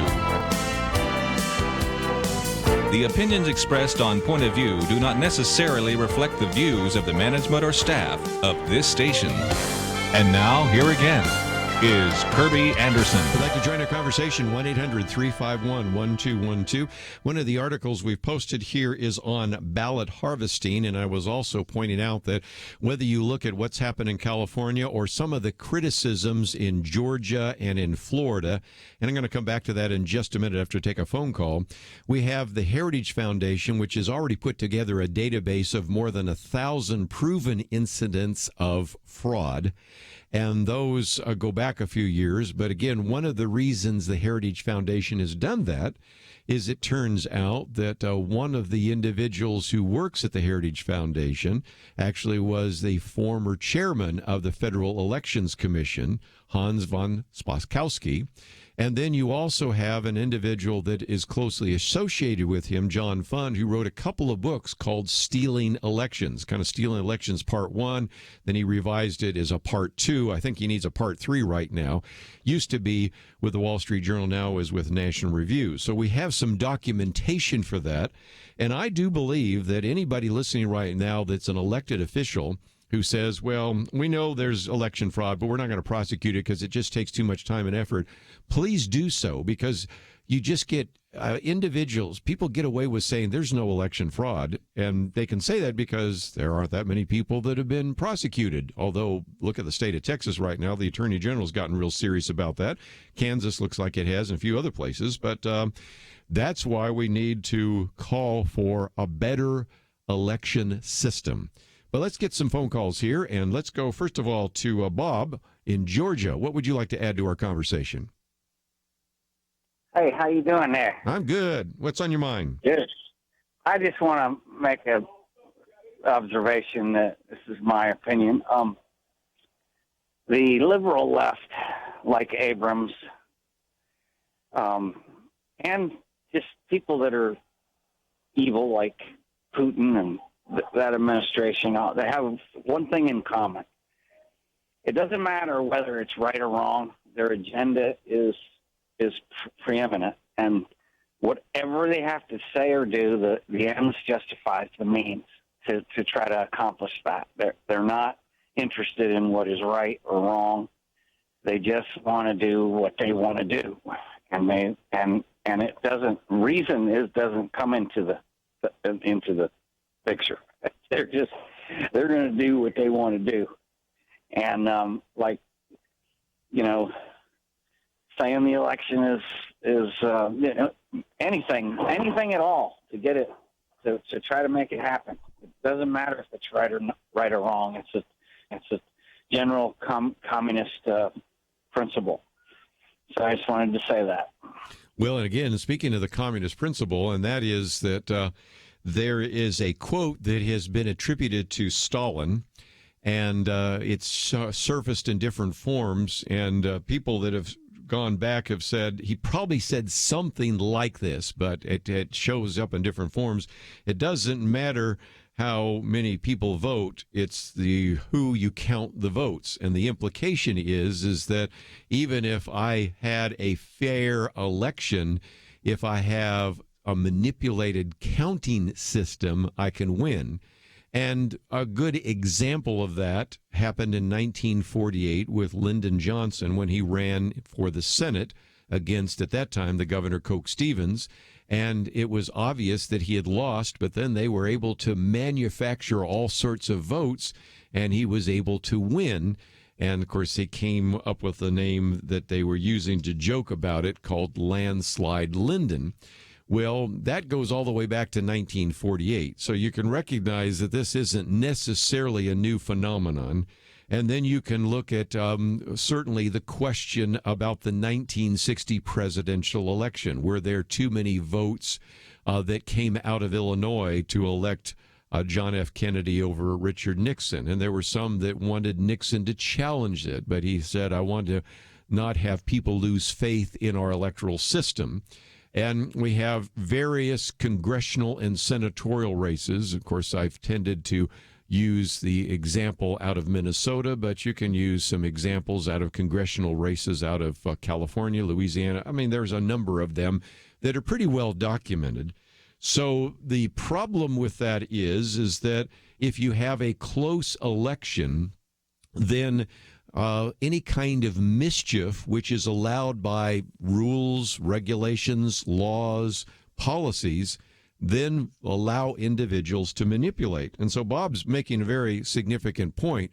Sometimes it doesn't matter how you vote if you get to count the votes. And this is why we almost always, whenever I'm at a caucus, require that both the candidates send their representatives to stand there while they count up the votes at the caucus to make sure that no mischievous kind of activity takes place.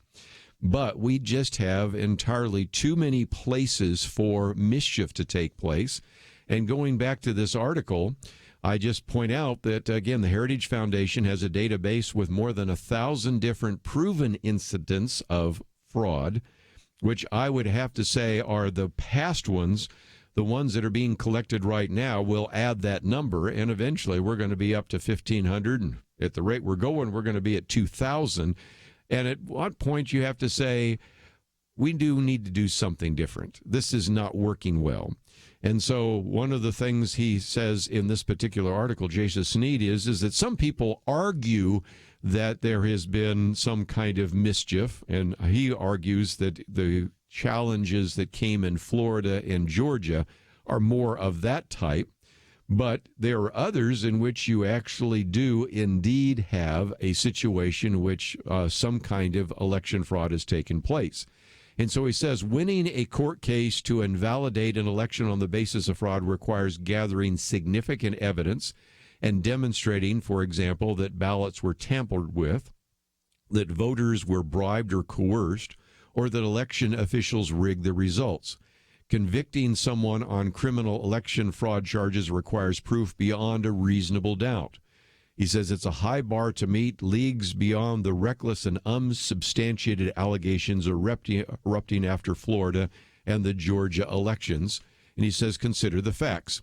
After the machine recount in the Florida gubernatorial race, Ron DeSantis had a 33,683 vote lead over Gilliam that hardly moved at all. And in Georgia, the left's claim that Kemp was overseeing insidious vote suppression efforts seems nonsensical, given that the voter turnout actually skyrocketed. It was the highest ever before.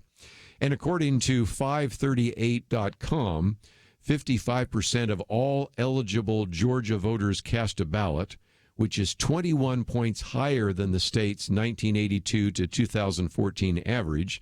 That was the biggest change from the average of any state. And that comes from, again, the 538.com. You might say, I don't know what that website is. It turns out it's pretty much a Democratic, kind of liberal-oriented website, and that's what they acknowledge. Also, exit polls indicated that minority turnout in the state also set records.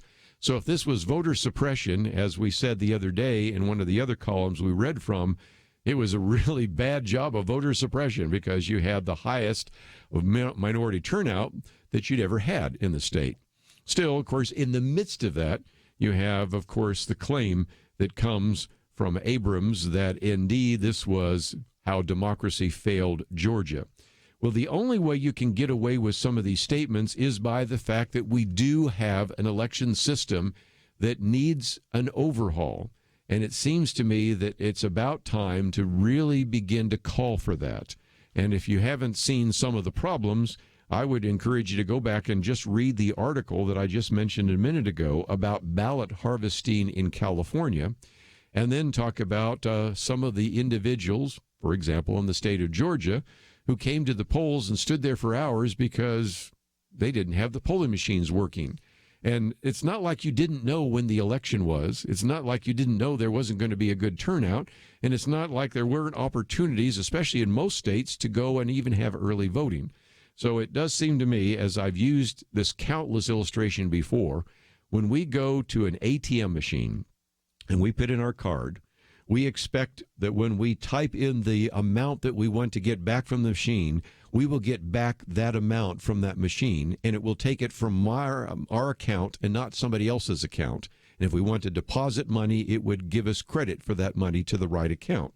And yet we have voting machines that don't necessarily always operate effectively, and we have officials that seem in some cases to be doing some things which seem to be very illegitimate and in a sense geared to try to see what they can do to actually change the vote after the vote has come in. So that's one of the reasons why I wanted to, at least one more time, when we're just a month away from the election, say it's time for us to do something, because if the 2020 elections have some close races like this one did, we're going to have the same kind of discussion 2 years from now. Let's take a break. We've got a lot more to cover. We'll do that right after this.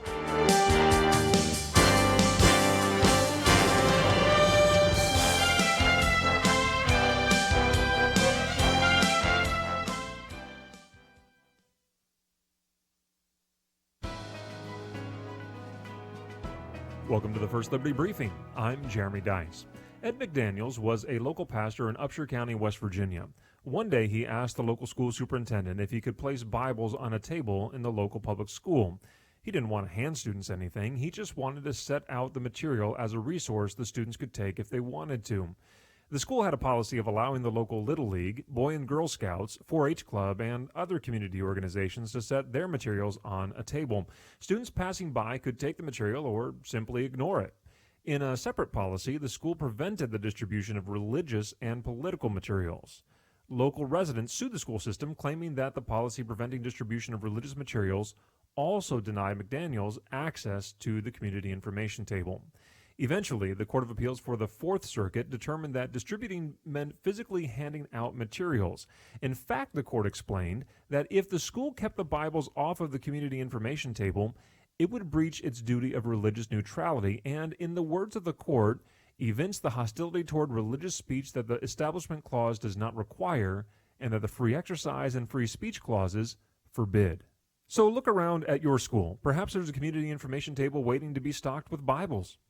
To learn how First Liberty is protecting religious liberty for all Americans, visit firstliberty.org. More people today are saying Americans don't really need religion, but America does need religion. Religion helps the economy, families, and even national security. Learn more by reading Saving America, 10 Reasons Religious Freedom is the Key to Our Nation's Future. You can download this free booklet at firstliberty.org/Saving America. That's firstliberty.org/Saving America. Discover 10 ways religion benefits America at firstliberty.org/Saving America.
Now, back to Point of View, your listener-supported source for truth. Back once again, if you'd like to join our conversation, 1-800-351-1212.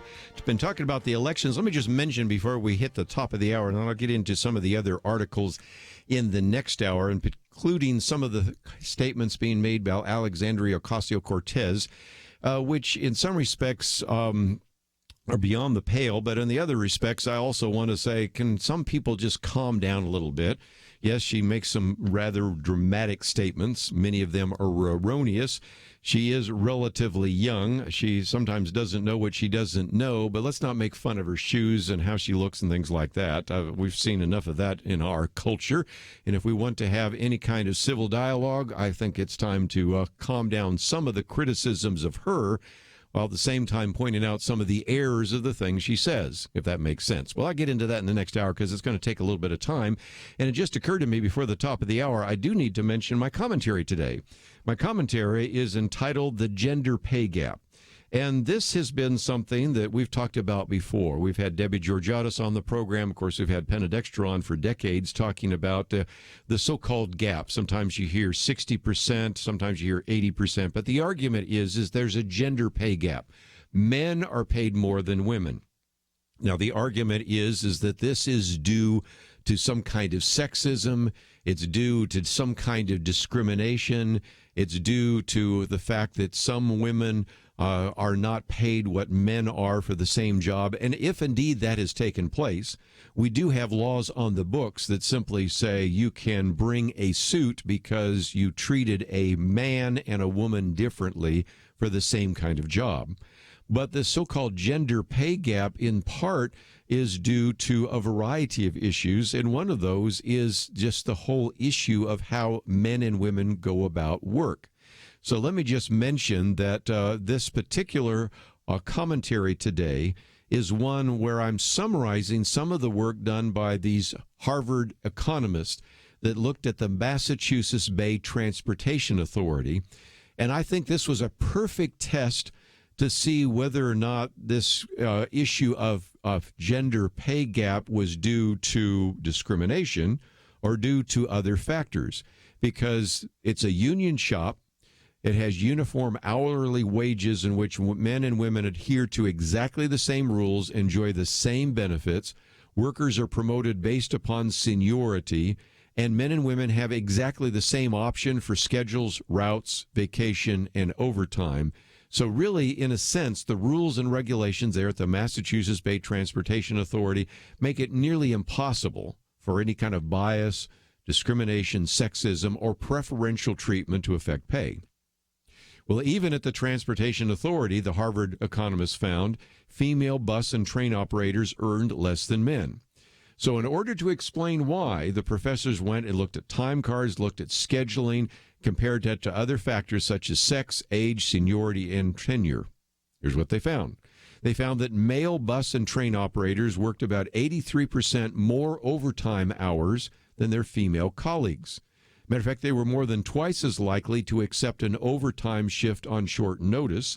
And I might point out there was a high percentage of women that never took overtime. And since the agency pays time and a half for overtime, that right off the bat affected earnings. The economists also found that female bus and train operators were much more likely to take routes that wouldn't require them to work nights, to work weekends, or to work holidays.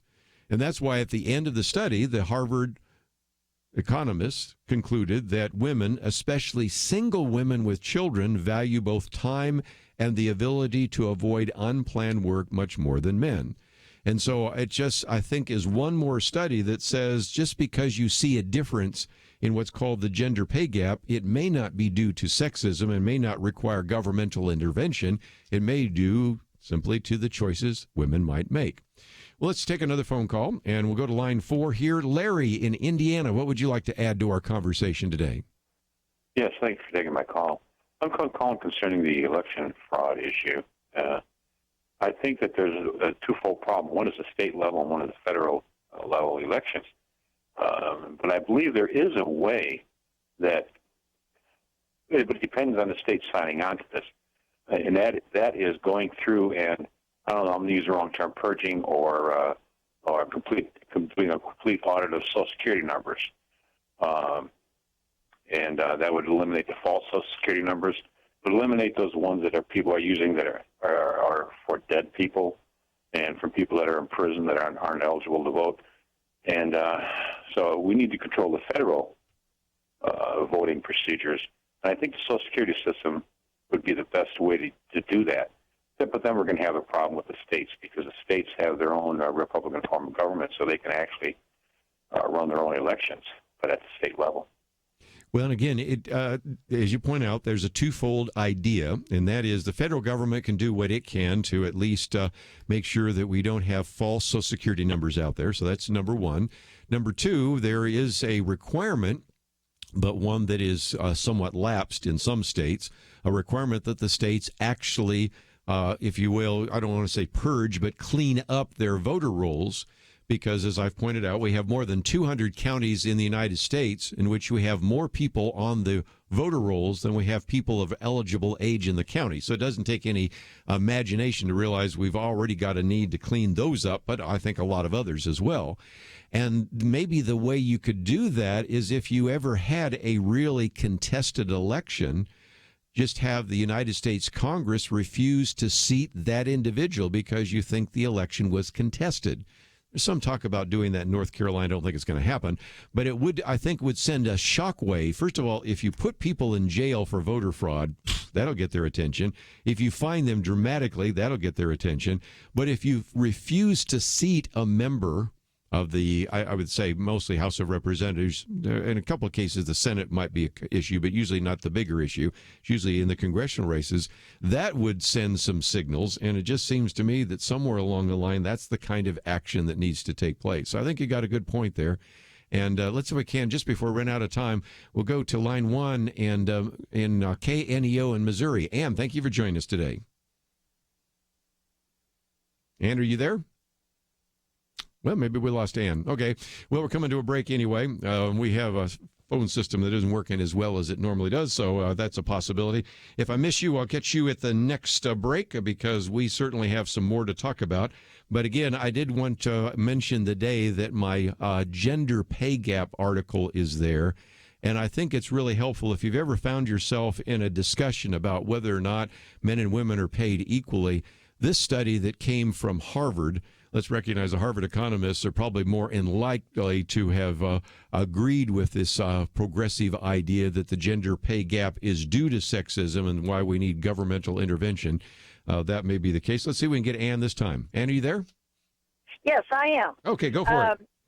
I kind of have a question and a comment. I think it's ignorance on my part, but why on earth, with technology the way it is nowadays, do we have to go, with the Electoral College?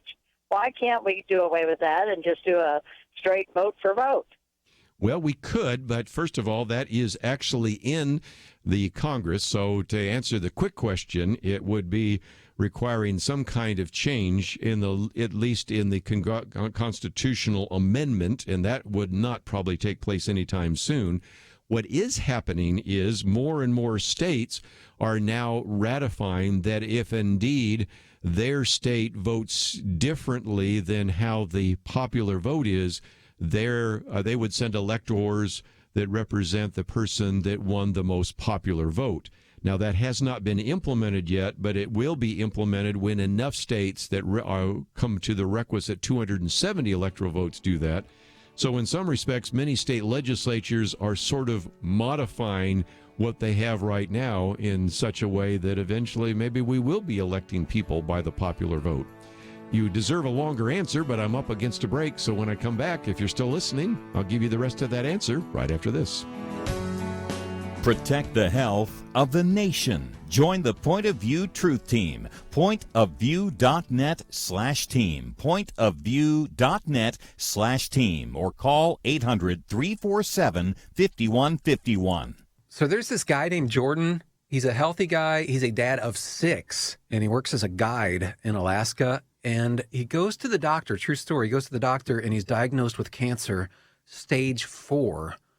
And here's the thing, he had switched earlier from medical insurance to Medishare, where Christians share each other's medical bills. So the question for Jordan and his wife Jenny was, is this actually going to work? Our medical bills exceeded $160,000. Medishare members shared all our bills. And it was about more than just the money, too. This is a real community. Medishare is a family, a group of people that stick with you through the hardest times of your life. I just don't know how I could have done it without Medishare. It's so worth looking into. There's a reason this is growing so fast. So if you want to find out more, here is a number for you. view, 855-90-BIBLE. That's 855-90-BIBLE. Point of View will continue after this.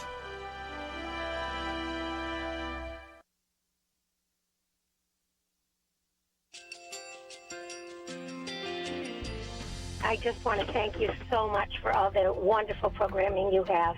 You're just absolutely fantastic. I recently started listening to Point of View, and I really found it interesting because of the different subjects you cover. Thank you for that. I really appreciate everything that you do in keeping us informed. Thank you, Kerby, for everything that you have been doing. I appreciate all the work that you're doing, advocating for the Word of God. Thank you so much. Point of view, I think, is absolutely necessary because it's a Christian perspective, a biblical worldview perspective, and receive very current, up-to-date information about what is really going on, week to week in our culture, which is changing so rapidly, and yet it's morally sliding backwards. Yeah, I just, first of all, I thank you guys. Y'all's program is wonderful, and enjoy it every day. I learn so much every time I listen to it. Point of View Radio Talk Show.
Hi, this is Kerby Anderson. Each day we take on the tough issues and provide a biblical perspective to them. The topics we cover are wide-ranging. Apologetics, theology, prophecy, creation and evolution, intelligent design, marriage, family, child-rearing, the millennial generation, trends in society, politics, economics, business, religious liberty, the Constitution, public policy, foreign policy, military policy, tensions in the Middle East, abortion, homosexuality, pornography, sexual ethics, media, technology, history, and America's godly heritage. We talk about anything that affects your faith, your family, or your freedom. So don't go anywhere, because Point of View continues right now.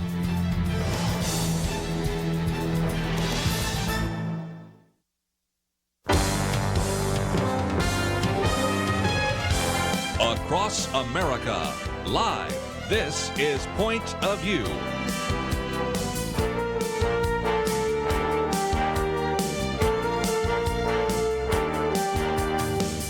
And now, Kerby Anderson. Final hour, if you'd like to join our conversation, 1-800-351-1212. If you've just joined us, I was talking a little bit about the issue of election fraud, and one of the articles we've posted today is ballot harvesting. Now, that's been taking place in California, but there are also, even a month later, some questions that are still remaining about an election. And even during the break, I was finding out about a few people that didn't want to be on, but one talking about how a friend went to a polling place and said, they asked her, are you a Republican or Democrat? And she said, well, Republican. Oh, well, you can't vote here. And they sent her off. Now, I don't know if that one's the case, because that's, hearsay. What I do know is about 10 miles from here, there was a very significant issue from where we're broadcasting right now, kind of in the South Dallas area, where if people were coming in during the general election, not the primaries, during the general election, and this was early voting, and saying, do you want, are you going to vote Republican or Democrat? And if they said Republican, we'll say, well, you can't vote here. Well, no, you could vote there. And so that was cleaned up very quickly. So some of that has happened. And in the history of election fraud, of course, we've had stories about Jim Crow laws. There were some stories for a while in Democratic districts where if you said you were Republican, they would give you a pen that would actually be a black pen. And if you were Democrat, they would give you a blue pen. So when it came time to count the votes, since only blue pens counted, you had to use a blue pen to vote and to be considered effective. That was a way to absolutely suppress votes. So there's some stories and examples like that. So I recognize that some of that is hearsay. And frankly, sometimes when something sounds like voter fraud, it really isn't. And just recently, I was in a meeting with some people that were election judges. And this is north of where I'm broadcasting right now in Collin County. But nevertheless, they said that sometimes they will have somebody come in and they don't have a valid ID. They don't have any record in that precinct, but they demand that they get to vote. And there's, their license shows that they can't vote in that precinct. And you're wondering if they just voted in the other precinct and are then trying to demand to vote in this one so they can double vote. Well, as the election official says, sometimes just to avoid having a fight break out in the polling place, we will give that person a provisional ballot. They won't go on the electronic voting machine, but we'll give them a provisional ballot, which they can then put in an envelope, and then provisional ballots are counted if they make a difference. Well, the provisional ballot is one where they're not going to do anything with it, but it's just a way to avoid a confrontation at the polling place. So sometimes something that might look like fraud may not necessarily be the case. It's just an attempt to prevent any kind of further repercussion. So I just thought I'd mention that one too. I've sort of gotten into studying this a little bit and recognize what's going on. But Ann asked a good question. Okay, we got the technology, and of course it wasn't really the technology that gave us the Electoral College. It was the desire to protect the small states from the big states. But let's go and recognize that although it is highly unlikely that we'll ever have a constitutional amendment to change the Electoral College, which it could. You'd need 2/3 of the House, 2/3 of the Senate, 3/4 of the legislature. What is happening, and has been happening now for 10 years, is what is called this National Popular Vote Compact. Now, I've been writing my daily commentary for more than 10 years, and back in January of 2008, I pointed out back then that, interestingly enough, you already had Maryland with 10 electoral votes that had passed this compact, and then you had New Jersey that passed this compact with 15 electoral votes. That was only 25 electoral votes, but the argument was this. If you, at the end of a presidential election, have an individual win the popular vote, even if they won that particular state, you will send electors for the person that won the popular vote. And so the argument that was used in Maryland and New Jersey, and now more recently Connecticut, is one of now 11 states with the District of Columbia that have passed this National Popular Vote Compact, is it would make some of these states relevant. As a matter of fact, the governor of New Jersey at the time said New Jersey has oftentimes been on the sidelines of presidential races, and this measure would put the Garden State back into competition during the presidential campaign. So the argument for it is that right now the candidates only go to the swing states. They go to the Iowas and Floridas and Ohios and places like that because they assume, if they're a Republican, that they're going to win Texas, and they're going to assume if they're Republican, they're going to lose New Jersey. On the other hand, the Democrats also make some assumptions. They assume if you're a Democrat, you're going to win California and New York, and so you probably won't spend much time there unless it's to raise money. Now, the problem with the National Popular Vote Compact is many, but one of those is simply this. Imagine if you are the electors in Connecticut or Maryland or New Jersey or wherever it might be, and your state voted for Donald Trump, but Hillary Clinton wins the popular vote. You're forcing your electors to vote against how your state voted. You see the problem with that? So it's a big issue in terms of the Electoral College. But more importantly, let's take for just a minute, Connecticut is the most recent state to actually have signed on with the National Popular Vote Compact. And my commentary back in June, if you'd like to read it, was the fact that Connecticut is oftentimes known as the Constitution state.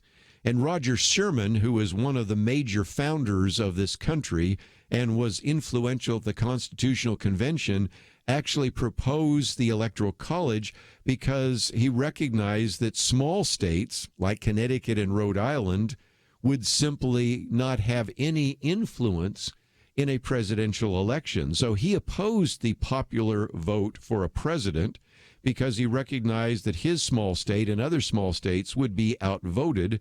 And he said people would generally vote for some man in their own state, and the largest state will have the best chance for that appointment. So he felt like, first of all, we would then start picking people from those states. But more importantly, let's just go back to the last election. Hillary Clinton received 65 million votes from just two states, California and New York. If we had a popular vote, she probably would focus all of her attention on New York and Los Angeles and maybe add in Chicago and never go anywhere else. So the argument that this would create an opportunity for them to have a national election actually is just the opposite. Right now, the Electoral College requires them to go to states like Iowa and Ohio and Michigan and Wisconsin and Florida and even Nevada and New Mexico and places like that, which they would never go to if it was a popular vote. So nevertheless, I just wanted to give you a little bit of a history lesson. And the bottom line is that if this continues, the National Popular Vote Compact will go into effect once you have 270 electoral votes in the number of states. Right now, you have the number of states that have signed on to that are 172. But if you have one or two more states or a big state or two pick up, we will essentially have a de facto popular election. And yet there are some really significant downsides to that, not the least of which is a desire for the president to represent all the people, not just the votes that you can find in a few places like New York and Los Angeles. Let's take a break. Maybe you have some more thoughts about that. If not, I'm going to move on to some other topics. But if you'd like to join us, 1-800-351-1212. We'll take some calls and move on right after this.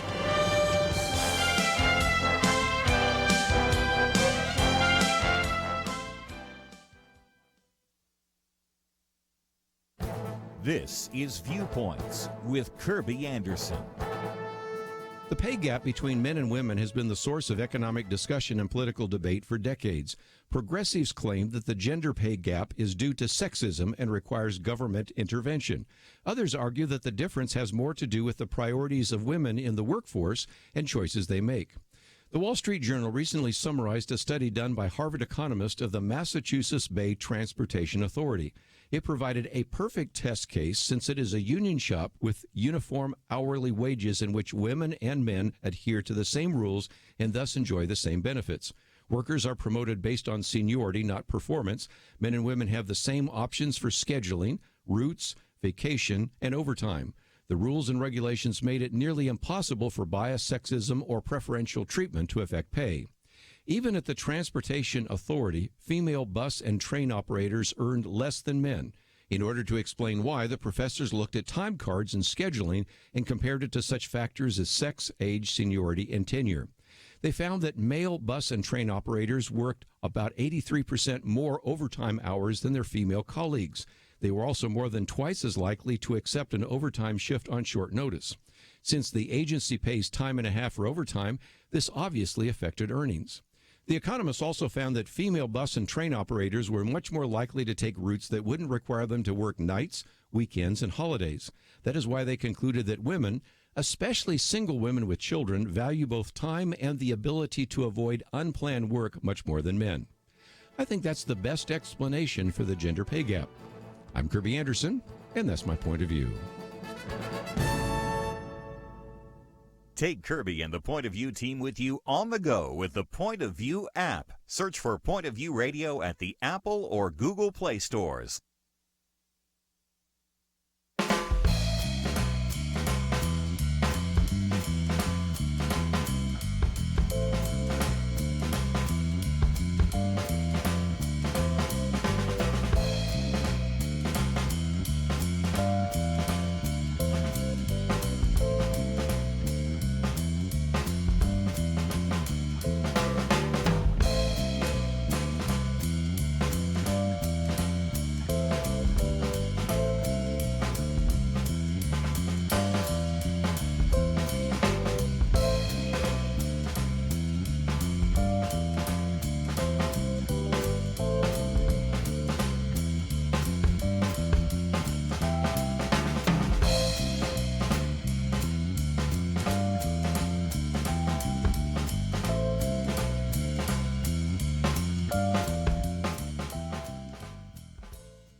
You're listening to Point of View, your listener-supported source for truth. Back once again, if you'd like to join our conversation, 1-800-351-1212.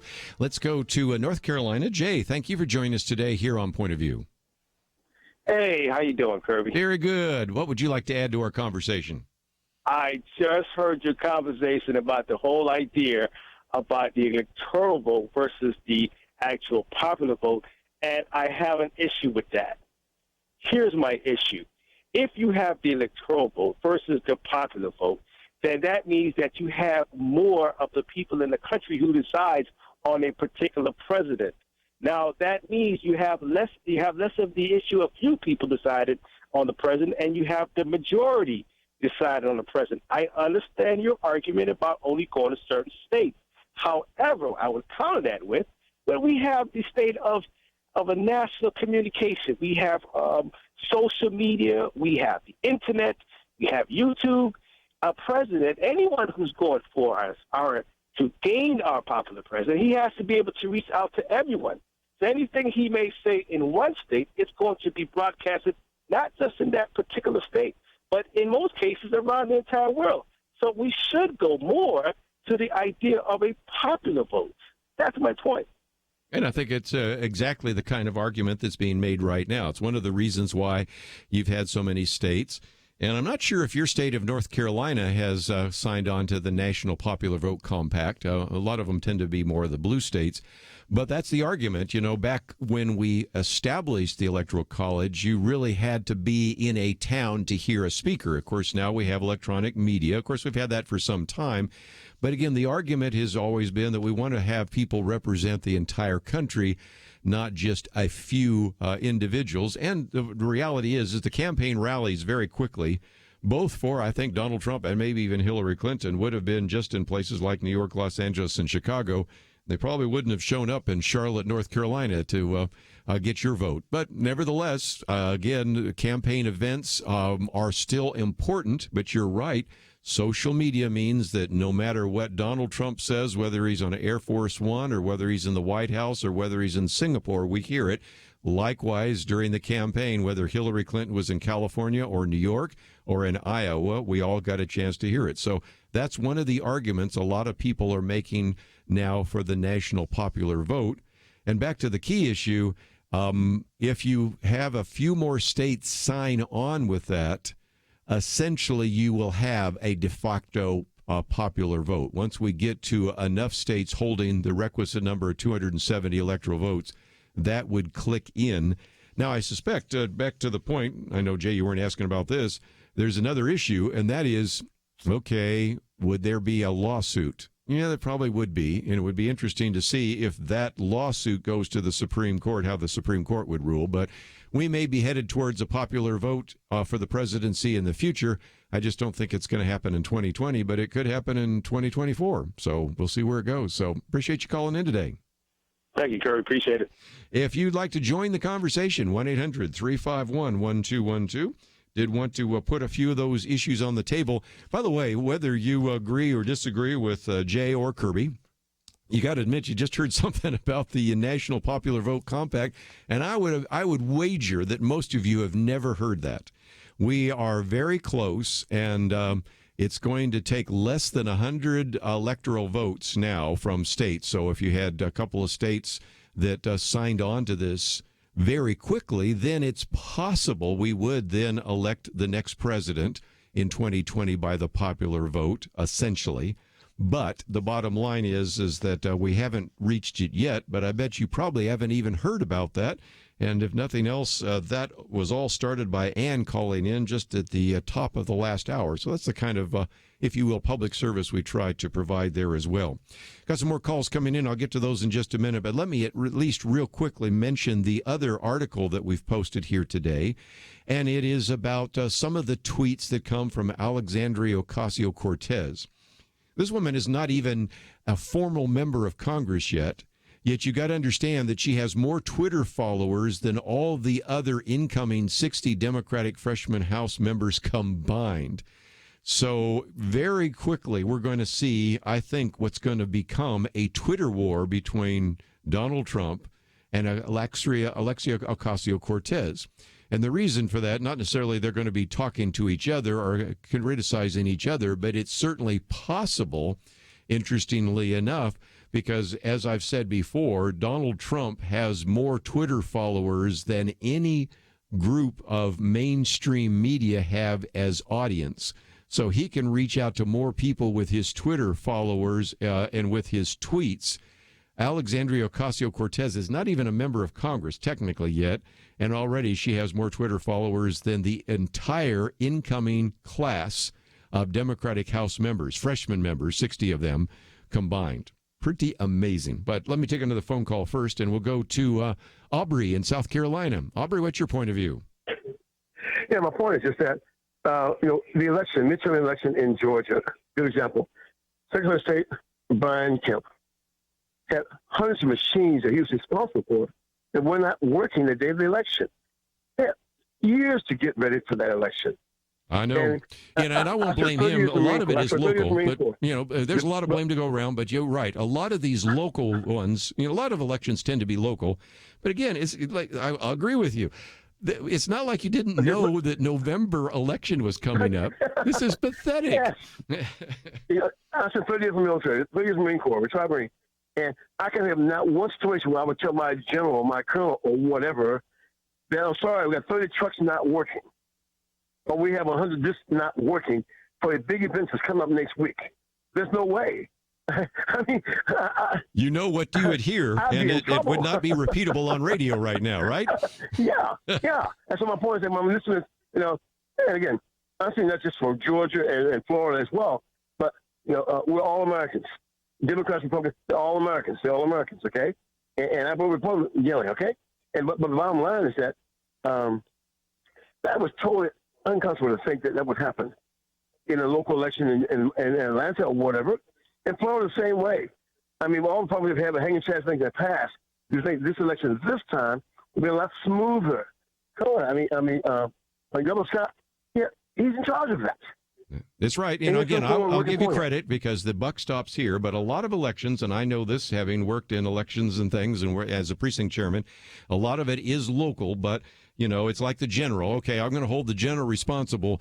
But if you are part of the carpool, since you're talking about this, or you are supposed to take care of the trucks, yeah, ultimately the buck stops at the general. But the person that's most responsible is the person supposed to be repairing the trucks, to use your metaphor. So I will give partial blame to the Secretary of State, but I'm going to give a lot of blame to some of those local officials. It's not like this caught them off guard, and we shouldn't allow this to happen any longer. And anybody that's ever seen, and I'll use your state there in South Carolina, or the one in Georgia, which is the most horrendous one, where I've seen these YouTube videos and say, this is an example of, and they were saying voter suppression. I said, no, I think this is an example of bureaucratic inefficiency, and we need to find some way to get efficiency and, most importantly, integrity back into our voting. Because, after all, I agree with you. As we heard from Ann before, we got this technology, and then we're not even using it. So let's use it. So, Aubrey, I appreciate that, and thank you for your service in the military. Yeah, no, another thing is just that we are the United States of America. On any given day, the person say we're going here, there, or wherever, they're going to be there. We're going to be there. Our military's going to be there. Well, why in the heck in America can we not fix this problem? We are the United States of America. And we can. Given a challenge, we can do it. I think some don't want to fix it, but I think that's a point. And some don't have the competence to fix it. And matter of fact, as we talked about in Florida, that one individual that was so incompetent resigned, and now she's withdrawn her resignations. Here we go again. You meet some of these individuals that are responsible for elections, and you're going, seriously, we can do better than this. We can do better than this. And I agree with Aubrey. We are the United States of America. We should not have a system where these kinds of problems surface, and yet they do. And they surface not just once, not just twice. I've been doing this broadcast since, 1986? What does that make it? 32 years of broadcast? That's a third of a century. It seems like every 2 years we're talking about problems with the election, problems with voter fraud, problems with voter machines, problems with hanging chads. Enough is enough. We need to stop, and we need to fix that. And we also need to take a break. And when we come back, I got some more phone calls, so I'll let you agree or disagree, and we can give blame where blame is due. But most importantly, I'm not looking for blame. I'm looking for fixing it. Let's see if we can fix this, because if we have some close elections in 2020, and we will, we'll be going through this same thing that we've been going through as well before. And it just is time to fix this once and for all. We have the technology. We have the will. Let's get the right people in the right places, the right equipment, and let's have fair elections and move on with our lives. We'll take a break, and we have a lot more to cover, which we will do right after this. Protect the health of the nation. Join the Point of View Truth Team. Pointofview.net/team. Pointofview.net/team. Or call 800-347-5151. So there's this guy named Jordan. He's a healthy guy. He's a dad of 6, and he works as a guide in Alaska. And he goes to the doctor, true story, he goes to the doctor, and he's diagnosed with cancer, stage 4. And here's the thing. He had switched earlier from medical insurance to Medishare, where Christians share each other's medical bills. So the question for Jordan and his wife, Jenny, was, is this actually going to work? Our medical bills exceeded $160,000. Medishare members shared all our bills. And it was about more than just the money, too. This is a real community. Medishare is a family, a group of people that stick with you through the hardest times of your life. I just don't know how I could have done it without Medishare. It's so worth looking into. There's a reason this is growing so fast. So if you want to find out more, here is a number for you. 855-90-BIBLE. That's 855-90-BIBLE. Point of View will continue after this.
You are listening to Point of View.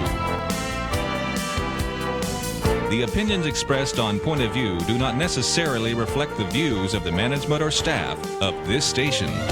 And now, here again is Kerby Anderson. Final half hour, if you'd like to join our conversation, 1-800-351-1212. I've been talking about the elections, some of the issue of fraud, even the idea of a popular election of the president versus the Electoral College. And in just a minute, we'll get into this other article we've posted about Alexandria Ocasio-Cortez. But let's take another phone call, and we'll go to Scott in Georgia. Scott, thank you for joining us today here on Point of View. Hey there, good afternoon. I just want to make a comment about the electoral, organizations throughout the states. You've made great comments about it. It's the local commissions that are in charge of this. Usually, and yeah. I'm in the Department of Defense, and we just went through the largest audit, ever. We've never had a full audit. And quite frankly, in my business of engineering, we have certifications, right? Why is there not a nonpartisan, nonprofit group that goes around and certifies local commissions to say, yes, you are qualified. You have the right incident response plan. You have a backup plan in case a machine goes down. All of your hardware is good, and here's your stamp of approval. And I'll tell you, if my commission comes up and fails that audit, when I come around to electing my next commissioner, I'm going to have a little bit more fire Good when point. I come in there to decide to try somebody new. Matter of fact, I was going to talk about the fact that we had the first audit of the Defense Department since it was required back when George Herbert Walker Bush was president. And so I'll give credit to the Trump administration for keeping their promise in that regard. But like you said, it, of course, failed. And that's one of the things that led to Alexandria Ocasio-Cortez's suggestion, which we'll get to in just a minute. But that's a good point. I mean, it does seem to me that somewhere along the line, it would be good to have some kind of good housekeeping seal of approval, some kind of commission, some kind of evaluation of what we have in terms of election integrity. And that's the problem. We don't have that.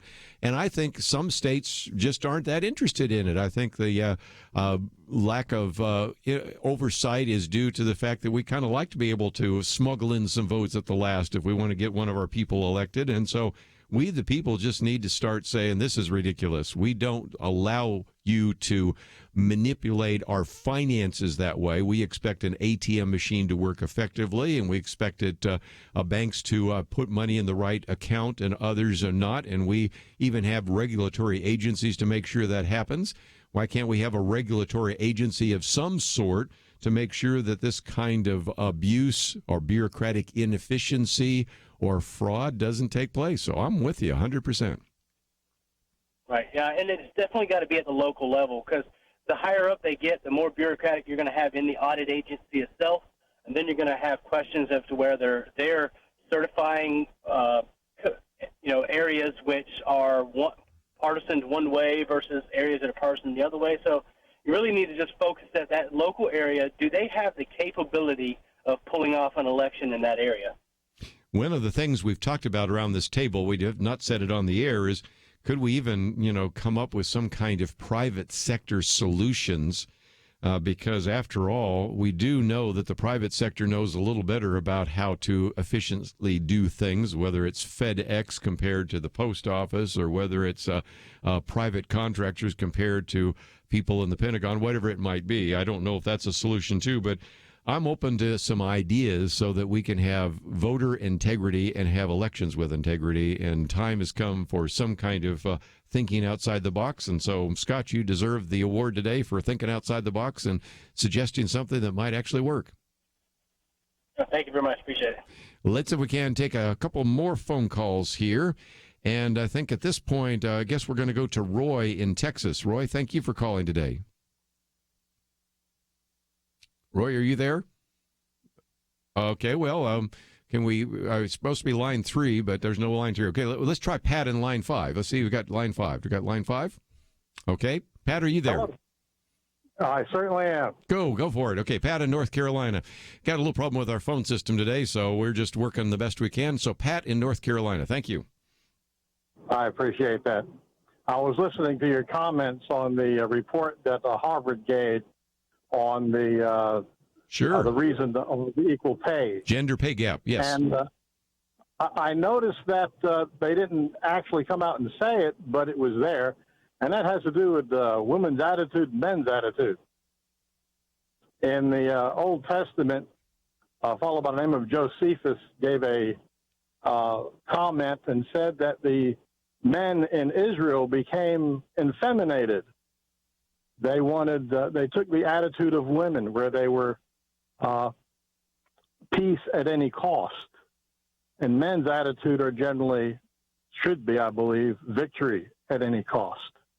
And because of that attitude, I believe there's a dividing line between, naturally, men's attitude and women's attitude, but the overall aggressiveness as far as work is concerned.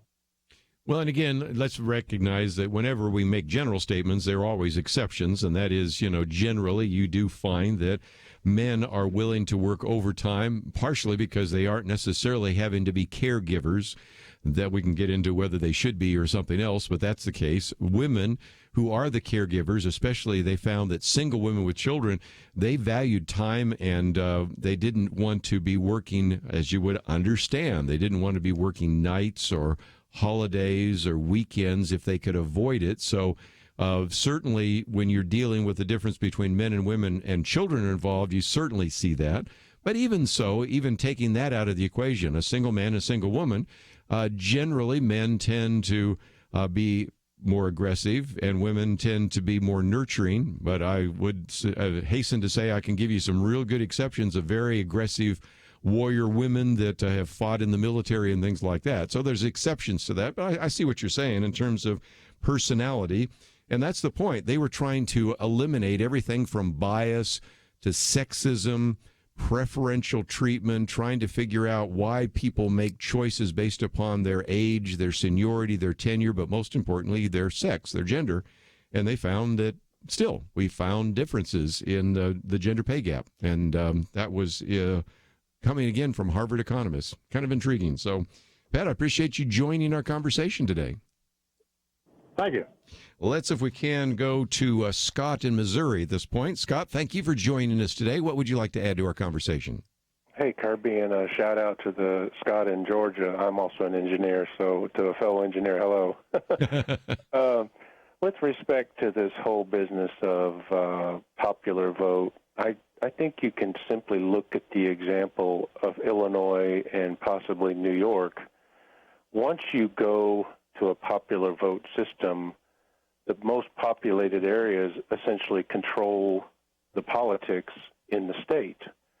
And that's very much true with the state of Illinois. I know because I'm intimately involved in Illinois for work.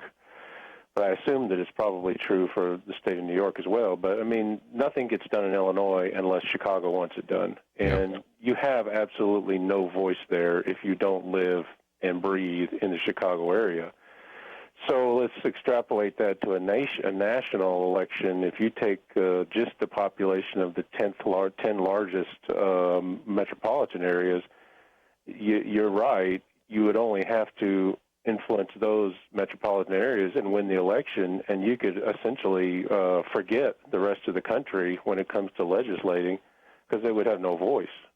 If it weren't for Congress at least having congressional representation, they're probably the farmers, the rural areas would get no voice at all. That's the only place they might have some voice because you would have not only a national election, but you would have a national agenda instead of a national in the sense of a regional one, which would recognize that there were a lot of other very important issues in the United States rather than what takes place in the top 10 most populated cities in the United States. And the last thing with that is this electoral college, whether it's the best form of election or not, it creates a little bit of uncertainty, and that's exactly what the Founding Fathers wanted in a federal government.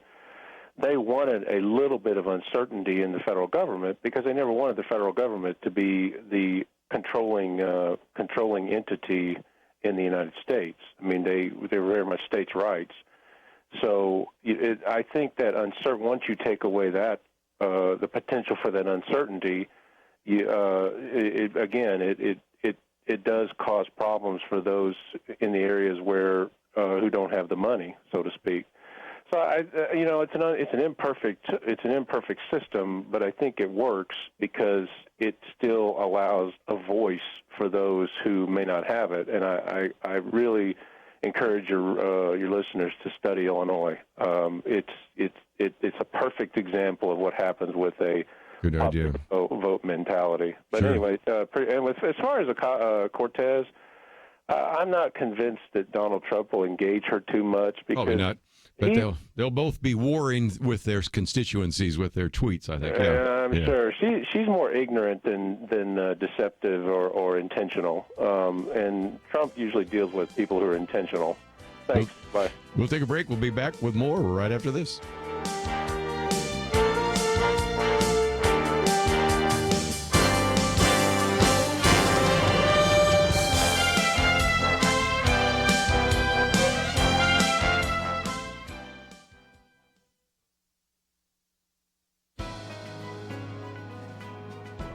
Welcome to the First Liberty Briefing. I'm Jeremy Dice. Ed McDaniels was a local pastor in Upshur County, West Virginia. One day he asked the local school superintendent if he could place Bibles on a table in the local public school. He didn't want to hand students anything. He just wanted to set out the material as a resource the students could take if they wanted to. The school had a policy of allowing the local Little League, Boy and Girl Scouts, 4-H Club, and other community organizations to set their materials on a table. Students passing by could take the material or simply ignore it. In a separate policy, the school prevented the distribution of religious and political materials.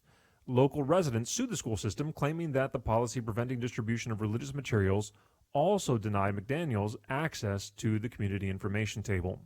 Eventually, the Court of Appeals for the Fourth Circuit determined that distributing meant physically handing out materials. In fact, the court explained that if the school kept the Bibles off of the community information table, it would breach its duty of religious neutrality and, in the words of the court, evince the hostility toward religious speech that the Establishment Clause does not require and that the free exercise and free speech clauses forbid. So look around at your school. Perhaps there's a community information table waiting to be stocked with Bibles. To learn how First Liberty is protecting religious liberty for all Americans, visit firstliberty.org. More people today are saying Americans don't really need religion, but America does need religion. Religion helps the economy, families, and even national security. Learn more by reading Saving America, 10 Reasons Religious Freedom is the Key to Our Nation's Future. You can download this free booklet at firstliberty.org/Saving America. That's firstliberty.org/Saving America. Discover 10 ways religion benefits America at firstliberty.org/Saving America.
Now, back to Point of View, your listener-supported source for truth. Back for a few more minutes. Let me just mention that one of the other articles we've posted here has to do with some of the tweets by Alexandria Ocasio-Cortez. And the latest one, I just thought I'd mention before I come back and take some more phone calls on issues of voter fraud and all of the rest, because it just illustrates again why when you see a tweet, whether from the president, whether from an incoming member of Congress, you need to go back and say, that doesn't even make sense. And this one is the classic illustration of stepping on a rake and hitting yourself in the face.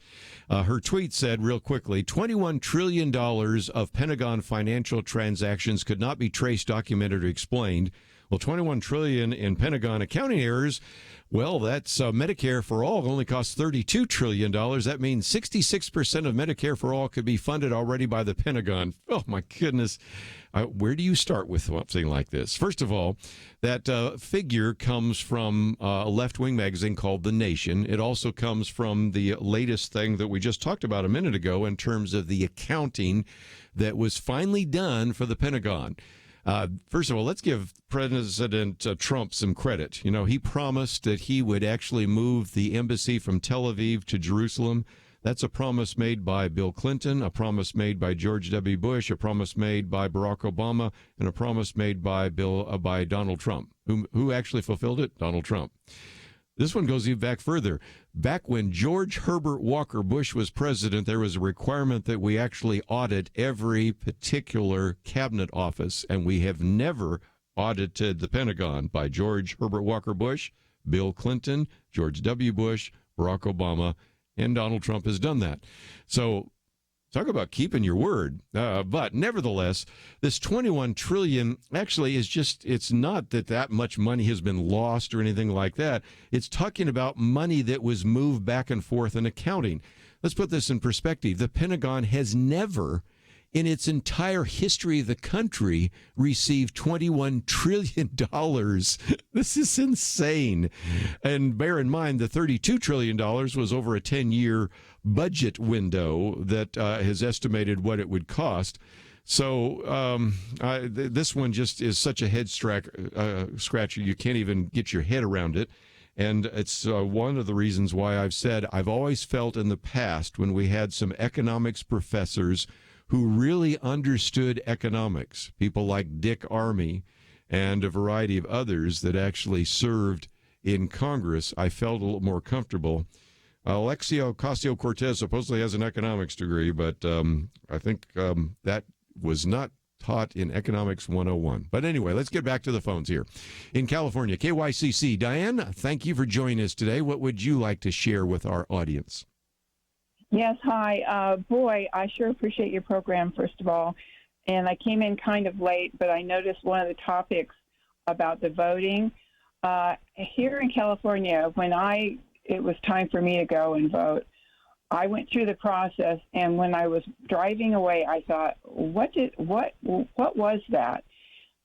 It was in the location where there was only 4 places to vote, and a long line. Not once did they ask for anyone's identification. Wow.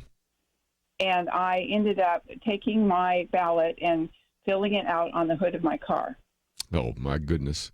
Now, I do have some stories like that from Florida where they had a tornado on the Panhandle, and it was a little bit less than ideal, but that's because you had a hurricane, that came through. Yeah, okay, but on the hood of your car. Oh, my goodness. Sir. You can't even make this up. Yeah, and so my question to you is, hey, I've had it. I mean, we obviously didn't get who we voted for. I am around a lot of people. I talk to people. They talk to me. We're open. I don't know how we got who we got in the election, and certainly it was not the governor that we wanted at all. And how do I launch? Do I get attorneys general? How do I launch having them go into voter fraud? Well, it does seem to me that if you have a verifiable example, you bring it first to your county, because mostly it's counties that organize, and I'm assuming you're in the kind of the Central Valley area, that particular county would be the one where you would register it. But if you also have evidence of it or it appears in the newspaper, I would highly encourage you to contact the Heritage Foundation, because they have an election fraud database in which they have now, as I mentioned, have more than 1,000 proven instances of fraud. And those are, of course, in the past. I think some of those are just now coming in from the 2018 election. But that would be another way to go about it.